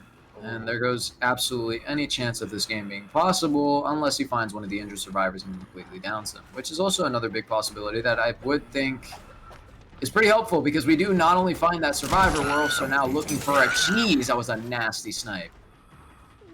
Now looking for an even deeper hook, and thanks to agitation, we're going to be getting that deeper hook. Oh my god. He didn't do it. What? He actually hooked right beside the gate. I was like, why doesn't he hook on hill since the gate's technically already done? I don't know, but it doesn't look like we'll be getting Pedro. But he's going pretty far from the hook, and I'm pretty sure I saw scratch marks near the gate that the survivor was hooked on. Actually, it looks like we'll be chasing Kate here. We definitely see that Angels has definitely become a little bit more patient later through the game, noticing that he has to be a little bit more patient with his I shots. won't lie, it's kind of late for all that. But he Yeah. is going to hopefully use it to quickly grab this extra point on K. He is going to have to worry about the pressure of giving up Hatch. Yeah. We'll see However, what. this is the Death Slinger, so unless he's locked inside of the animation, he can completely be shot and taken away from the hatch and down. Oh. Oh, making a run for it, and we did see Mads coming in, our Deathhook survivor, trying to Oh. help K here get out. We're going to have to grab an incredible amount of distance. Remember, this is actually going to be a ranged killer. A lot could happen here. They could actually be going for a reset. It seems like the whole squad's going to be coming over here to try and help out. They are fairly far away from most resources, and if not, a super tough spot to get out of. Oh, this seems like they might make a run for it now. No, they're healing. They're giving it. He's giving distance. He's shot completely through. Right there. Yep, meaning that the reset is not only going to be completely set off. Oh, he's getting in front of the survivors. He's going to have to go for a crazy shot, but they're blocking him infinitely. Oh, if they got on top of the tower, they would have been able to deal with that. Wait, maybe we can get Pedro instead, who is our fresh. We do have Problem is, Cigar. we're going to have to go for an insane snipe. Oh, but he doesn't go for it. I'm actually surprised he didn't go for Pedro there. We probably could have had him. Just has to go for another snipe and go for the exact same play. He's actually leaving here unless they dodge with a kill, guaranteed. Unless he misses the shot. It's the shot of a lifetime. Oh. One more. He has one more. It has to be from long distance. I don't think so. No! I think he gets out. Oh my god! The one time he needed to be more patient, and he just doesn't get the kill. A Oh my devastating 4-out against Tremor. Angels is now going to have to play on serve against such a tough result. I mean, Lord knows it's possible, but how possible is truly is it? What are the actual chances? Someone calculating this could probably have this number almost in the decimals, maybe. Good Lord. That was just Jinx's. Good Lord. I don't even know what to say. Jinx genuinely left me speechless with all that. They're even making me stumble my words again with this type of gameplay, but I guess with that being said, we should just move on to the very final match to see who takes it all home after our intermission and these hopefully short messages.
Well, ladies and gentlemen, we bring to you the potential final match of EC season 2. Now, holy shit.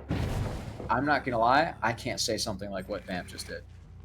Because it would be nice to see if Tremor would be able to come back. Because let's explain it, if Tremor does end up winning this set, they are going to be able to have another shot at winning by replaying the demo set. Now, with that being said, if Jinx ends up winning this set, which remember, there's a very difficult result to beat, on the side of a Tremor at least, they take it all home. And that is going to be a very big decider, because this result is very incredible and very, I don't know, it's like I mentioned basically in the first set, it's an Olympian task. Never seen before somebody has done something like this in the comp scene. There have been many comebacks, but there have not been these types of comebacks. Of course, yes. It would be very interesting to see a comeback on the side of Tremor. However, I would love to steal Jug, aka Streamer, as of right now, and be able to go play Hunt Showdown with him and another friend. So that will require Jinx to finally win with this long best of 7, and could potentially be longer if Tremor makes a comeback. But I mean, that would be, again, very interesting, and I would love to see a comeback. Well, in the benefit of it all, it does actually bring the Campfire a huge amount of, I mean, it's just very nice to see.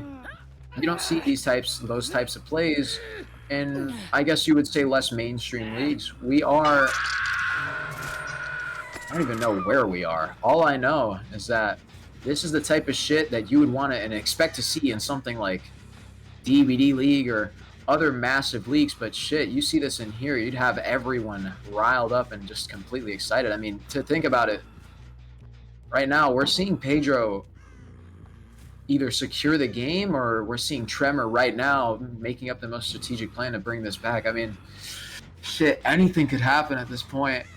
Right now, it's just the odds are heavily one-sided.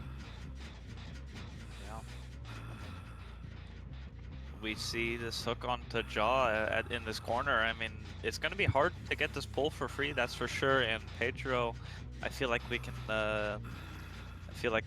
spoil the perk here.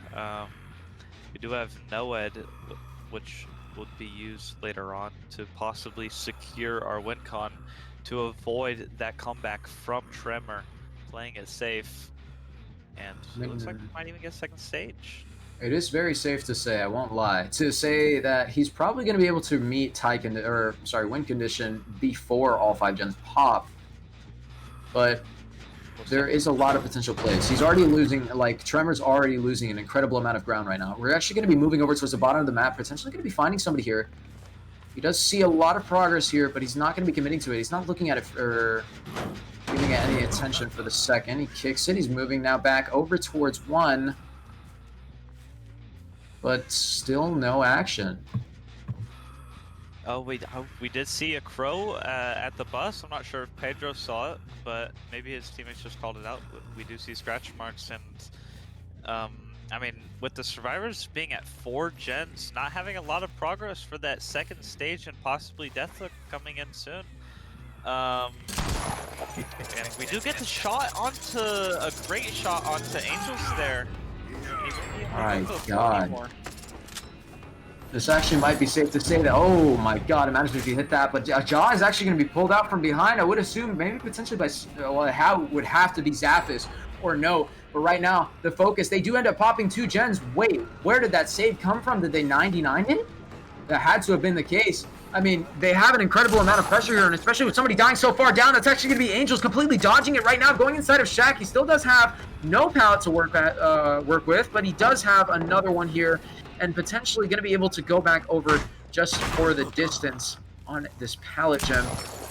Oh, a very nasty attempt at the snipe, but I don't think this is up right now. It actually still is. He can very much so use this to his advantage. What the hell was that bloom over there? You saw that? Yeah, well, Nasty snipe from a massive distance away. That's going to be the down onto Angels as he hits the floor. And dude, I'm not going to lie, they're bringing a hell of a fight. Oh my god, even if they got that. There is so much pressure being provided to us by Tremor, proving to, I don't know, just being competitors of all. They're really trying to bring this back. They're really trying to get that demo set so they can at least win the finals. yeah, and I mean, it would be great to see. And we do see Pedro find. Hush, hush. Don't say nothing about that. Sorry? Pedro found who? Pedro found no here. Not sure what happened there. I was like, don't say that, bro. Give Tremor a chance. They got this. Holy fuck. No, but with Pedro hitting these nasty ass shots. Yeah, I don't know. They're definitely bringing the fight to the table right now because we only are 3 stages in and there's a lot of progress on this gen. But right now he's looking at the slug play that's necessary. Good lord. Ja with the dodges, treating it all like Neo, but there is someone around. He is on top of the pallet. This is just way too much pressure on Pedro's neck right now because he does know where Zaphis is. That's a little bad. He does know for the survivor that could save it. It's currently residing. We could see a very big pickup here. Blast Mine going to be coming through. Potentially, no, it's actually going to get picked up right off on top of this. He's actually not going to be able to pressure it. But no, the pickup's not going to come through. That's a fumble. I swear that's a fumble. Yeah, I don't know. I feel like. Oh wait, and we see the pickup. Oh my god, but the pallet save is going to come through. Ja straight from the heavens, picking him up and completely slamming down the pallet onto his cranium just to save note from the clutches and make this game even more possible. Oh my god, I don't even know what the previous win condition was. This is just incredibly close. Angels found in chase after Ja taking a tag very fast here, and we're still keeping ourselves within bounds. Oh, but we're staying on top of Angels, it seems, and Angels medium vaulting into the kill. That's going to be the down on top of them as well. Oh, is there an injured survivor working the gen? No, we see Zaphis. Ja, he needs to find a fresh survivor. If he can confirm a death here, even while getting... Oh, Lord, he could get 6 stages. Man, it's actually looking possible for our survivors. This is insane. This is a little worrying as well. Very worrying. Note is a fresh survivor. He is the person needed. They pick up Angels. Where's Noah? Can we get a hook on for Noah? And it seems like no, we're just going to grab a hook right here. Noah is all the way at the top. Wait a minute. Wait a minute. He's walking over. He knows they're probably going to be on top of that. They break it, but it's too late. He can't find Angels. If they pull him Note right now, there's not much he's going to be able to do about it. But it is going to give him some time. They're probably just going to go for the gate safely here just to play off of something like this. He needs stages. He actually needs things to work with. Oh, I need the ref. I need the ref. I need the ref. What is the win condition? 0K5. I'm not... How many... Oh, you got 3 freshes. 0K5, 3 fresh. Oh my lord. And we're right now on 4 stages. They cannot give anything else up. I mean, the game right now is technically tied. If he gets 1 more stage, it's a perfect tie, but he needs 3, he needs 2. He needs 2 stages to confirm it for his team. Oh my god!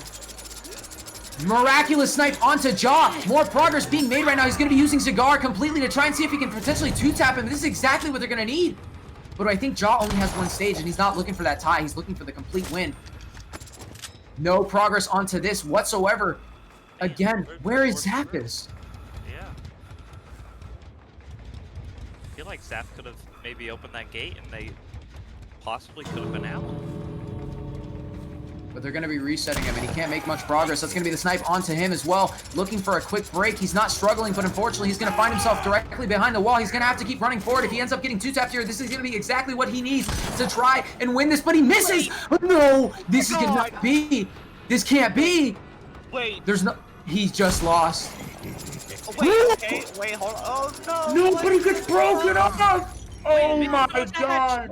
Wait, no, wait, someone could be a hatch. No I'm actually. way. I actually think someone was at hatch and he still had the chance to get that forced serve. Holy shit, this can no. Oh my god. I Oh my can't do this, god. dude. We're I going can't we're do going this, to the dude. demo set. We're going back to the demo set. Are we fucking serious? Holy crap. Ladies and gentlemen, what the fuck? Anywho, we're gonna move on to the demo set. I'm gonna have to see if I'm gonna be able to stay. Because I have things to do. I did not expect this. This was completely out of my time range. We're pushing up on 4 hours. We're already on 4 hours. This is insane. Yeah. Holy shit. Well, guess let's not waste much more time so everybody can at least see the finale of this game before anything else crazy happens. We will see each and every single one of you in the demo set, the hopefully last ever, after our intermission and these hopefully short I'm gonna say messages. hi again. Oh my fucking god, don't even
And we are back, and Spectral left me, but we are on the demo set, back on the demo set after a insane play from Tremor, getting that 4 out and that 4th stage, unable to, Pedro unable to get the win con, and Pedro is now back on the demo, and we are already on a chase with Angels to get that Sin card out of the way, get to break this main door, and we see 2 survivors rotating towards bottom.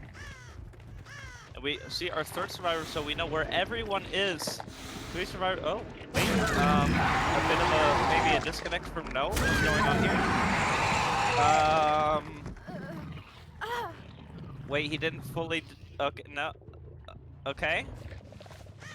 Okay, we'll see what happens there. This might be a restart, but as of right now, we'll just continue the game.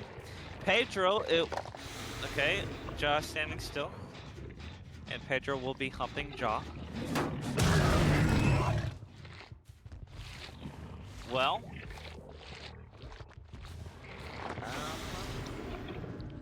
I mean, don't know if it's confirmed yet that it is not an internet crash.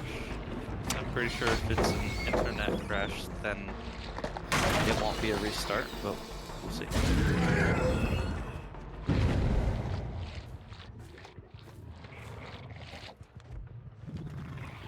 Maybe a 1v1 coming out with Angels. Pedro not able to get that hit onto Angels, but maybe we get the shred. Predicting Angels going to the side there, and we do get that nasty hit onto Angels. Not able to get that hit on the window though. Angels does make that window. Maybe being able to get a shred onto Angels here, but we do go for the flick and not able to get that nasty flick onto Angels again. And Angels pre-dropping the pallet, and Angels will now be going towards the top side. Looks like we might be restarting now instead of continuing the 1v1. Oh, no, Pedro will continue chasing Angels. I'm still not sure. I haven't been updated on what's going on yet. It looks like it will probably be a restart. All right. Well, we'll see you guys back here in a few.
welcome back, Pedro, back on the killer.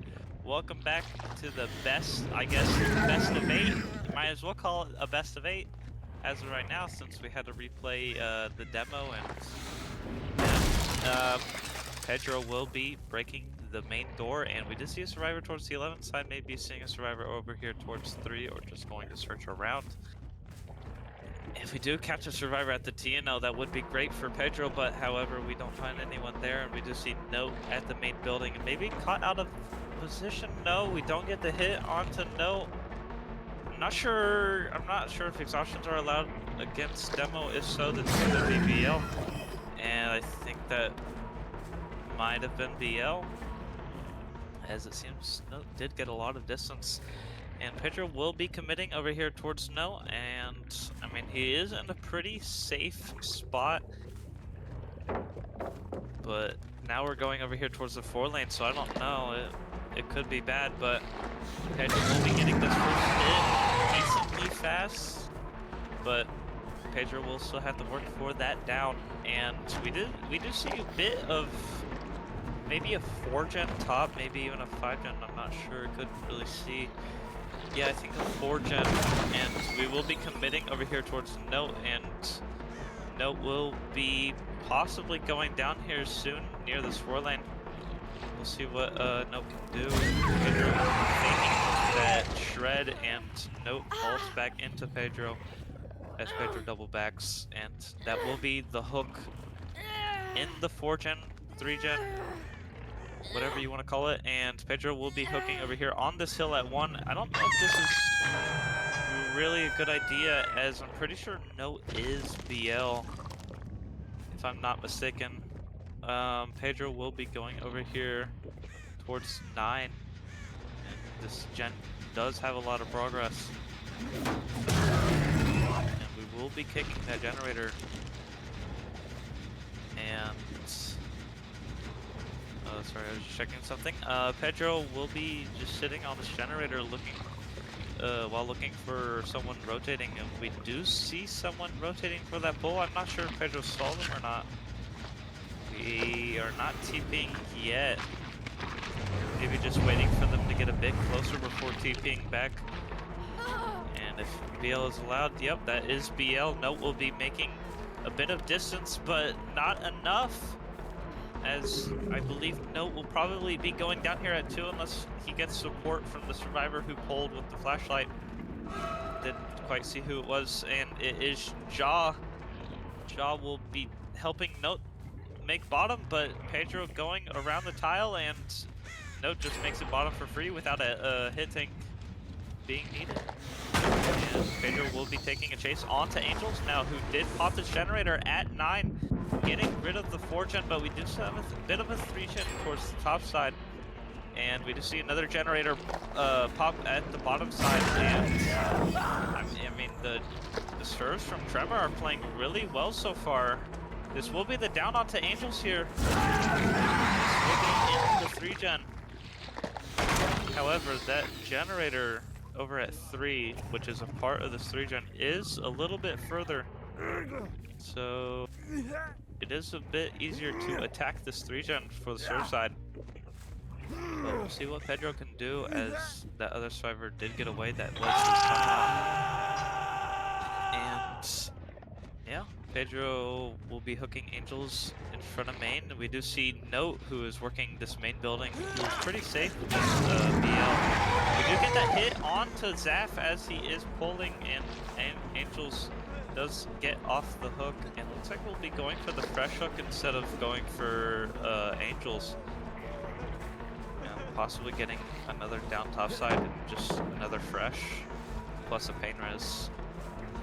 We do know that Note is working on that main generator. Maybe we are going to hook this, get that pain res top mid, and go pressure Note. We did hear Note scream, I believe. Yeah, I think that was Note, and it looks like we're going to be breaking this door. That way we can pressure Note once he does make the drop. It looks like we'll just be going all the way upstairs, not quite committing towards Note, and no, actually being the one who pulls. We did see scratch marks over towards 10. It looks like we'll be going over towards those scratch marks, investigating it, and we do find Angels, who is also injured, and this will be the second hook onto Angels, securing that second stage, and maybe we can hook a bit further into the 3-gen, maybe behind main even, but we did hesitate a little, so it looks like we could be getting this hook towards the 11th side. And actually, we did see that generator at 3 pop, so we no longer have a 3-gen top anymore, so it didn't matter where you hooked top, and it looks like we're going to have to pressure this bottom side gen at some point, if not right now. And Pedro will be going back towards the top side here. Not quite seeing anyone yet.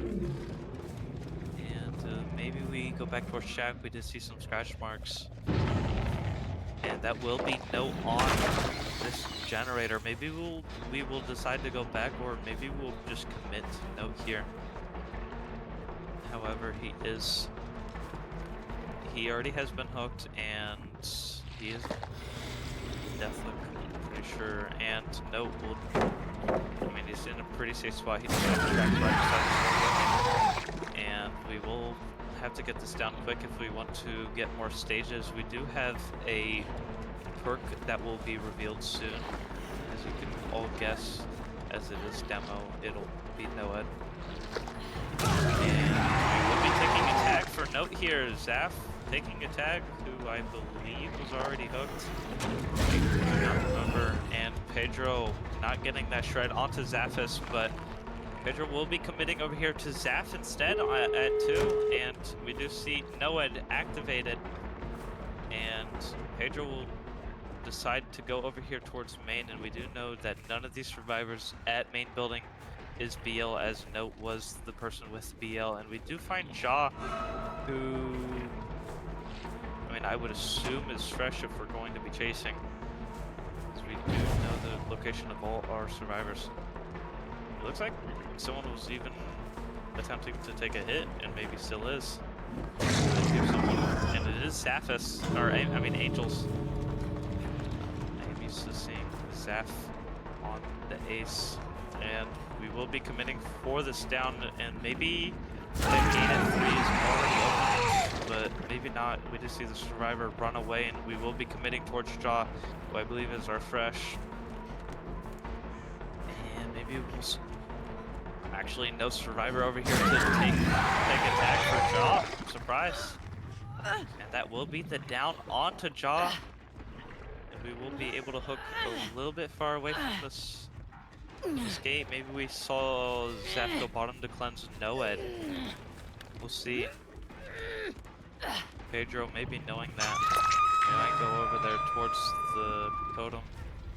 Or might just go stop the reset, because they might all be, all 3 of them be resetting towards the other gate.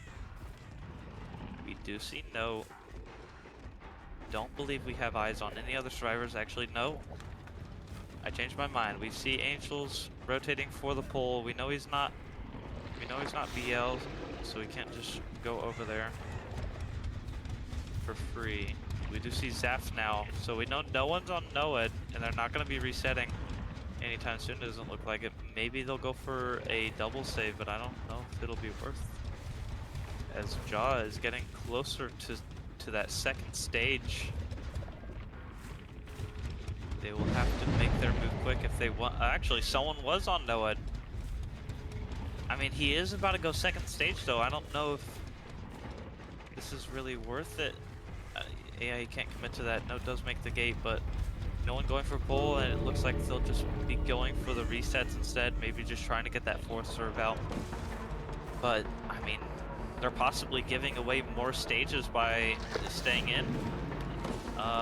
Pedro doing a little bit of a preemptive shred there, maybe not realizing that Zach wasn't going that way. And Pedro does decide to go back to hook, but that second stage did come through, and maybe we can get more stages onto no here. We do bam the window, and we are able to stop him from getting anywhere topside as of right now. But no, doesn't get the BL, and but he does make his pallet, and we do get closer to this gate, but if Pedro can just hold him here, then it won't matter. But Angels is healthy, and he can possibly take that hit for Note to make something. We'll see what Note does here. Maybe he goes for the hatch instead and fakes going to the gate. But no, he does get that BL, but I don't think he makes it out. That will be the kill onto Note. And that will be two extra stages. Really well played from Pedro, being able to get it, come back from that start. We did get a lot of extra stages in there, and maybe that will help them secure the win on the serve side. Really well played from Pedro, and really well played from the serves to get that kind of result. And yeah, we'll see you guys again, and hopefully we don't tie again, or else we're gonna be here forever.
And we are back. Angels is on the killer. We do have our corrupt on the 3 generators top, and we do also have 9 and 3, or was it 4? Who knows anymore? 3. And Angels will be placing these preemptively placing these portals for later. Angels is going to be placing more portals, not directly on that gen. So he probably won't be able to get Killer Instinct if he does end up wanting that later on. But Angels is going to break that main door, and we may be chasing a Survivor over here at 3. I'm sure a Survivor did possibly rotated already down towards the bottom side, towards 3. We do hear some progress onto 3. And we are going to be teleporting towards the gen. Oh my god, I can't speak. The gen at 9, and we do find a Survivor at 8, possibly BL, so I think we should be fine. It does look like this person is probably BL. Yep, they are BL, and they do BL back towards the killer, but they do have this pallet here, so that's fine. And K will be taking it towards the shack, and K probably giving a hit here too. Yep, Angels does get that hit. We do drop the shack pallet, and Angels does break the shack pallet, is chasing their scratch marks. And K will likely be going down here at shack eventually. We do not have BAM to support us in chase, but we will see what happens. Angels is going to be committing around the long side, and K does do a bit of a fake on the window and does double back as Angels does go around the shack, and Angels still not being able to get this down. Oh, not quite getting that shred in time. K does make that window. K having a pretty long chase here, and we do see that generator towards at 9 pop, and maybe we can last a bit longer here, and we are taking it a bit towards the top side, but we do die. We do die here at the bottom side. We did see that gen at 3 also pop, going for a bit of a flashlight save there. Angels will decide to take this basement hook instead of a pain res, which is probably the best, since pain res won't really do anything after the 2 gens popped, because I'm pretty sure they doubled and then they just popped the other gen right after. Angels will be teleporting over here towards the top side, and we do see some scratch marks going over towards 1. Maybe we will chase the Survivor. They are a bit out in the open, and I don't think they make a pallet. That will be Pedro giving a hit at the top side, and maybe Angels decides to TP back here, maybe catching someone off guard, going for that pole. We do see the scratch marks going into basement, and we do see that pole happen.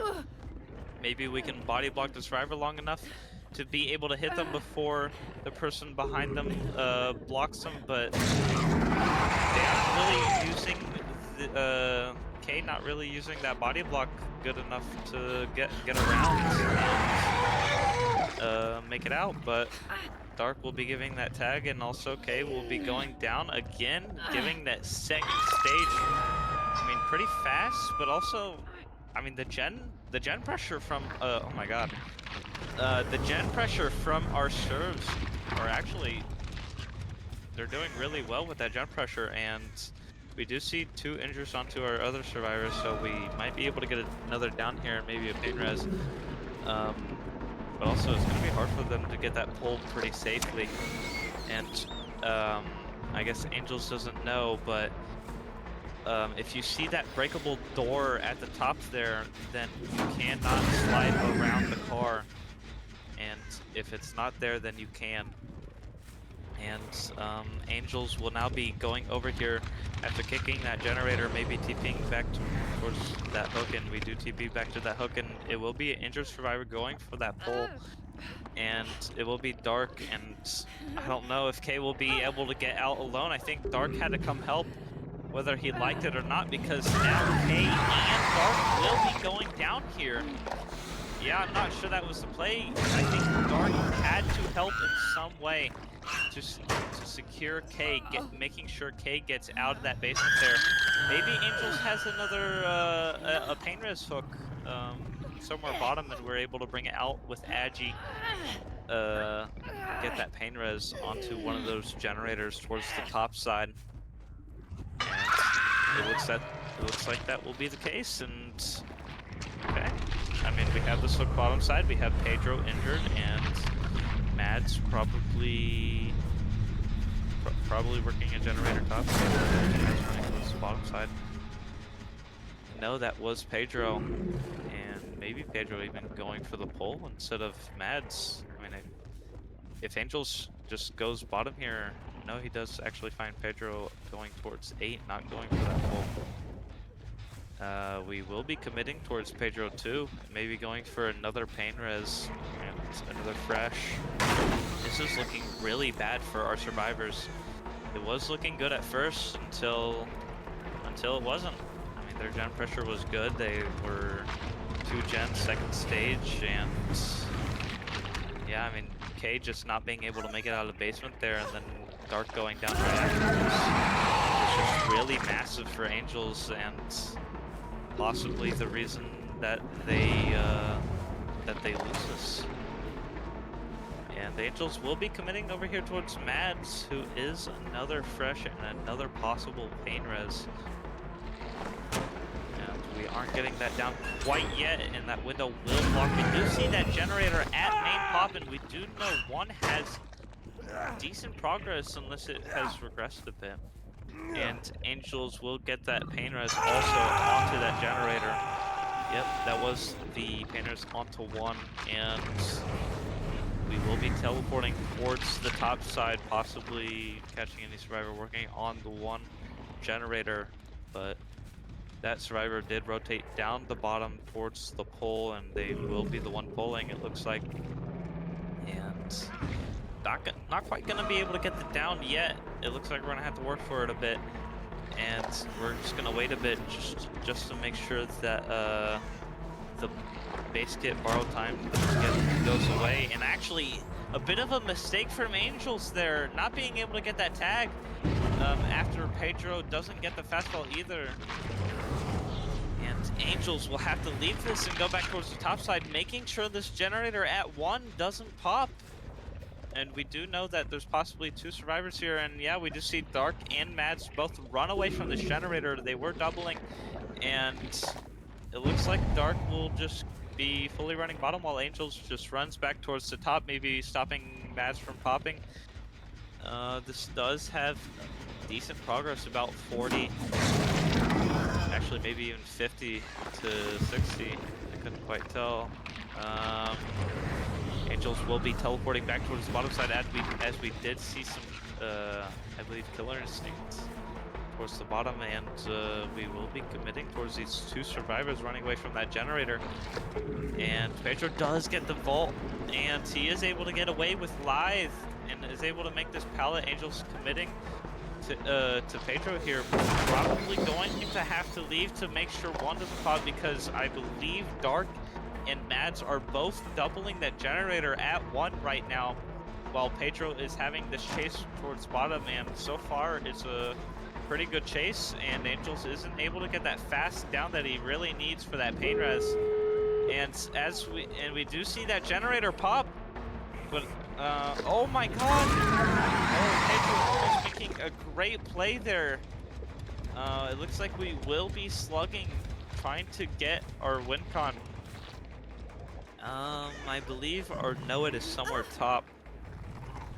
And we did see that adrenaline onto Mads. Now, because he's shredded, they do not know about Noed, but they should be assuming Noed for sure. And Angels only needs 2 more hooks for the Tycon and 3 more hooks for the win.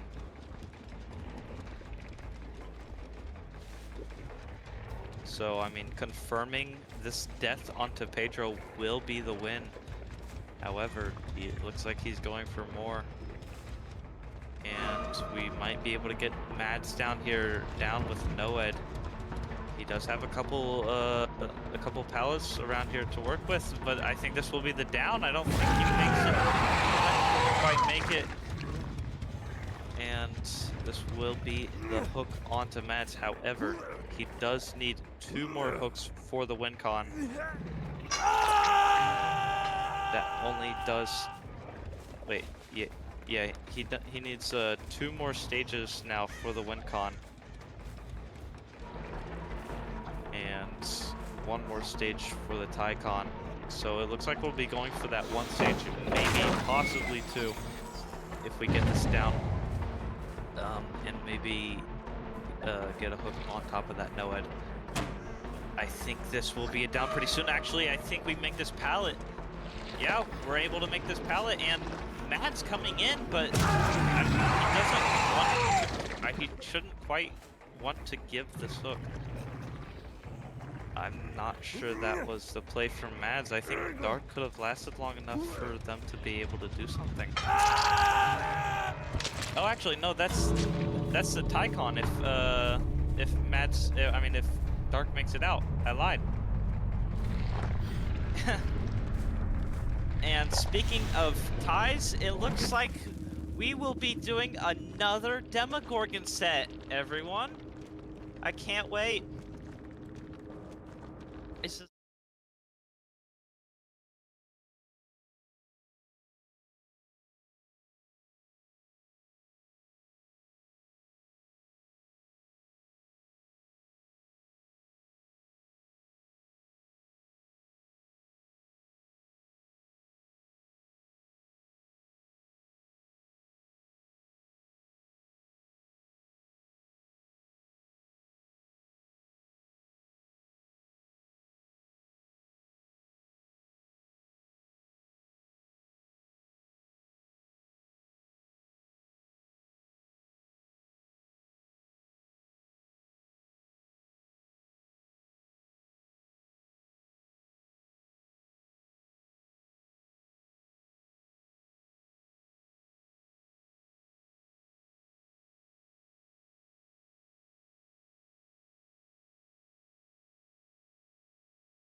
All right, and we are back.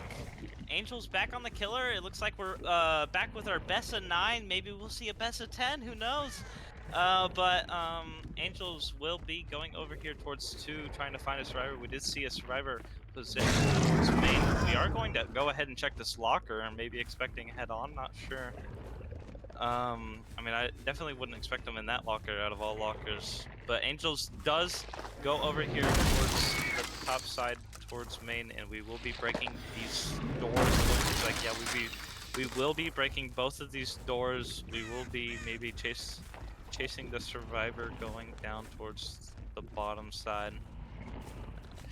We do see, I think, a 4-gen bottom. Yeah, a bit of a 4-gen bottom. Get it down bottom side, and we do chase Pedro here, who did drop this God Filler, and we will, Angels will decide to go back all the way towards the bottom. And maybe even catching a survivor over here behind the hill? No. I believe the survivor positioned themselves as Shack, or maybe left a lot sooner than Angels thought. And Angels will be looking around. We don't find anyone, so maybe they did pre-leave a lot sooner, or maybe as Angels was looking on the hill, they just ran up through 3, up to 3. And we do actually find K, who's over here at 8. Angels expecting another survivor over here. I'm not sure there is another survivor over here though. And Angels will be now committing towards K. It looks like we do see that that Ceno can't be that it isn't slidable for the killer. And Angels will be committing over here towards Mads over here at 5. This isn't a very safe tile. However, Mads is playing it pretty well, and it hasn't given Angels a hit yet. And Angels struggling to get this tag. Almost a shred onto Mads, but Mads does make it a way over to this eye filler. Will we be able to get a shred before he makes the pallet? No, we will not. And we will break this pallet and continue to chase Mads over here at 8. I believe 8 is 8, so Mads will just go over here and run towards the top side, which I believe they will probably be popping one of the top side generators soon. And that's why he's running top. And I believe that was the generator at 2 that just popped. And it looks like Mads will be running over here back towards 9, maybe having a pallet over here. We do have a pallet over here, however, we do not make the pallet, and it looks like Pedro was coming in for a hit. We do kind of predict that Pedro goes over to the side there, and I mean, 3 generators already for the first down, but we do also get a tag onto Pedro. As you can all expect, though, we do have Noed in store again, so that could come in later on for extra stages to potentially break whatever condition is needed. And Angels will now just be teleporting towards the bottom side where he had this TP before. And Angels does find Pedro, who is injured and possibly going to be able to get a pain res / fresh hook. We did see the pull come through. We will still be committing towards Pedro. We did not use pain res onto Mads, probably because there was not a lot of pressure at the time. And we actually will get a great shred onto Pedro here, who did not make that window in time. And I believe we will be using pain res now. Actually, no. We decided to hook basement. Okay. I mean, we did see that basement really worked out last time for I believe it was Angels. Yeah. I believe basement worked out really well for Angels last time. And actually, was it Angels? I don't know anymore. But Angels will be committing over here towards Mads. He had already hooked Mads, however, he did not use the pain res onto Mads, nor has he used it on Pedro, and Pedro just got pulled, so maybe we can get a quick down onto Pedro here. We do still have Shack Pallet in store for our survivors. And it looks like Dark will be getting that hit tank and maybe drop. Yep, he does drop this pallet for Pedro, getting more distance away from the killer, and it looks like Angels will be committing towards our fresh survivor, who is also a pain res at the same time, aka Dark. And Angels, we do get that pre-drop, and Angels not really expecting the vault right away, and we do make a bit of distance, but I don't think we'll be able to make anything else after that. I think this is a down. Yeah, we do get the down onto Dark, and this will be a pain res. However, the last generator popped. Really well played by our survivors. The gen pressure was just amazing this game. And our survivors are not joking around this time. And Angels will be now going towards the bottom side, maybe being able to stop this gate. No, I believe no. Yeah, we do stop this gate from popping. However, we already have hooked Pedro, so it really wouldn't be worth to commit Pedro. It would be better to find someone else here, which K is our last fresh, I think. But maybe we can get a quick hook onto Pedro here and maybe find K. Anyways, oh, but we did cleanse Noah, however. It looks like Angels will be fine with trying to just secure Pedro here. But no, he does go towards the top side, maybe trying to get more, as this so far is a really good result for our survivors. And Angels doesn't really find anyone. He does see someone up towards 2 trying to rotate for that pole. We do see... I don't think that gate bottom is being opened quite yet. We do see K also rotating through the middle of the map, maybe for that pole or just maybe for the gate, as he also is the last fresh, so he probably will be playing a bit safer, maybe going in for the hit tank later on after Mads and Dark go for that pole. Looks like we'll be getting attacked onto Dark. I mean, this will make it quite harder for our survivors. But we aren't able to hit Mads there. And I believe Pedro is live. We are making a lot of distance, maybe able to go back towards 9 instead of the bottom one, since Angels was cutting him off there. And I believe all 4 survivors that are out, yeah, this will be a 0K4. Now, if they somehow tie this, that would blow my mind. But I believe our killer can pull off the win. So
And we are back.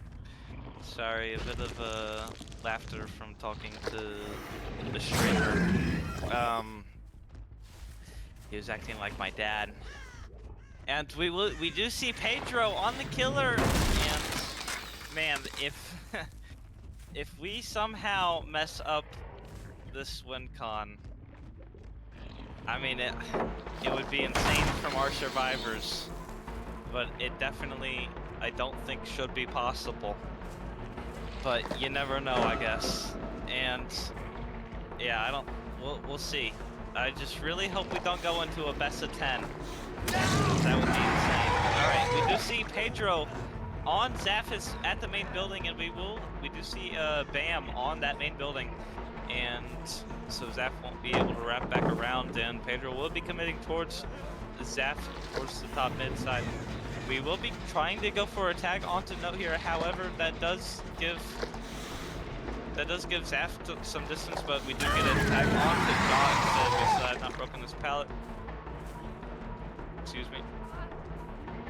Pedro will be committing over here towards Jaw at the main building, and we will be able to actually break the door.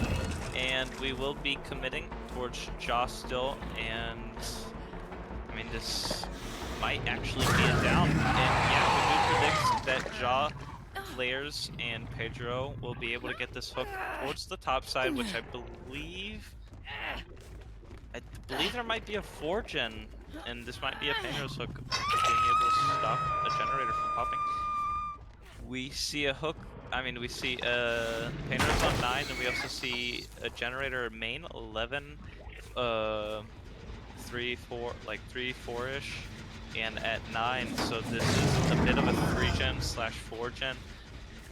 More of a 3-gen with the main 11 and 9, which is more of what you want to hold. And we do see the survivor pressuring this generator at 9, but possibly giving a tag at the same time. And yeah, I think we will see a tag coming onto Note. That will be a shred. Great shred from Pedro onto Note, and we do see a survivor going in for that unhook, as I don't believe we can let them go second stage. We are still at 5 generators, possibly 4 soon, with one survivor pressuring another gen bottom, and actually we do see that generator at 9 pop, so we'll possibly see 2 gens popping here soon. Or, I mean, one other generator popping here soon. That will be a down here towards 8. We aren't able to die under the pallet, which I think might have been... I mean, it wouldn't have done anything. I don't think anyone's around anyways, and all the other survivors are injured anyways. That will, however, be the second stage at 3 generators remaining, and I don't think they have a lot of progress onto these other generators. A bit of progress onto 5 from the looks of it, and Pedro will be over here trying to find a survivor towards 3. Actually, yeah, that generator at 5 has a lot of progress, about to pop. I mean,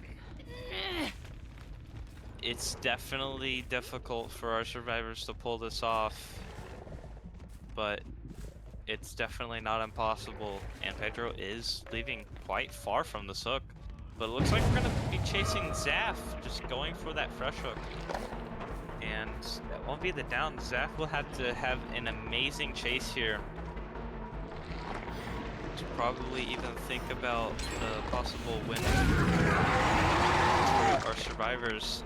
And we do take that tag for Zaph to last a bit longer, but Zaph does go down. However, he is down under a pallet. Maybe we can see some kind of play happen. Jaw not dying yet. He is death hook, and this is a bit risky. That will be the down onto Jaw, I think. Okay, we do actually go over here towards Zaphis, and Zaphis is not picked up yet. And we actually decided to pick Zaph. Maybe a bit dangerous, but I mean, the survivors definitely did not see that coming. And that will be the hook on Zaph, and a pick onto Jaw probably coming here soon. And when I mean pick, I mean Pedro will probably get this pick.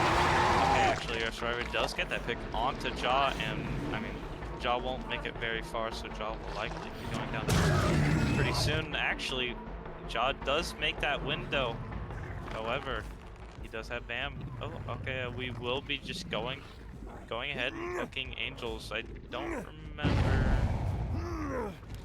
how many fresh hooks it was. So this could already be the secured win, but I'm not sure. We'll see. I mean, I don't think it'll matter, because I'm pretty sure Pedro will likely get a couple more hooks before that last generator pops. Great fake from Zaphis coming through, and we do see that pull onto Angels in time. Wait, why is Angels broken? I guess I didn't realize that. I'm not sure.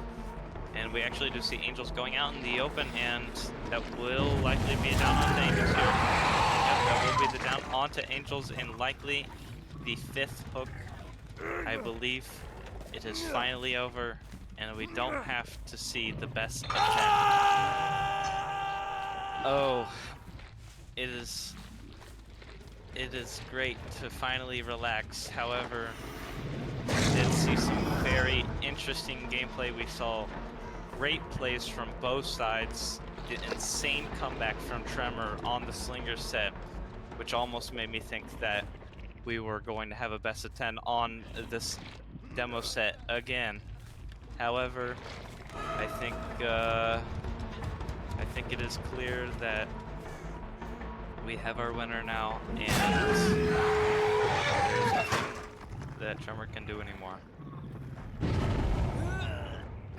We can finally relax, but Pedro will be going ahead and hooking Zaphis here, and our survivors will likely be just trying to get the best result they can right now. We do see Angels going over here towards the gate. That actually is the gate being opened, and we do see that unhook coming through, and it looks like we'll be going back for Zaphis here. We do have Noah to give us that extra haste, even though Zaphis is injured. And that also means Jaw really can't help Zaph too much without going down. Actually, no, we do see Noah being cleansed, and oh my god! Okay, we get that shred, bit of a ping moment probably there, from the looks of it. And Pedro will actually be getting down there, predicting that flare once again. Pedro really on top of predicting these flares, being able to realize when they're going to flare, and Pedro will get this hook onto Zaphis and likely hook onto Jaw, but no, we do see that FTP from Angels once again, and Pedro will be going, actually I think, yeah, he will be able to get another down here. And we do go for that down onto Angels, as he is worth more at the end of the day. Jaw will be singing for that flashlight save. Not able to get it though.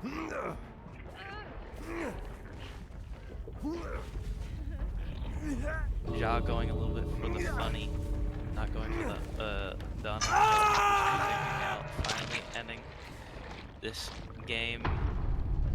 And yeah, as I said, very interesting games. Great comeback from Tremor on the Slinger set, and it was an amazing sight to see. Love watching these games. And we'll see you guys back again on season 3 now.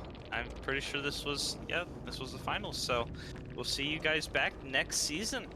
I'm excited.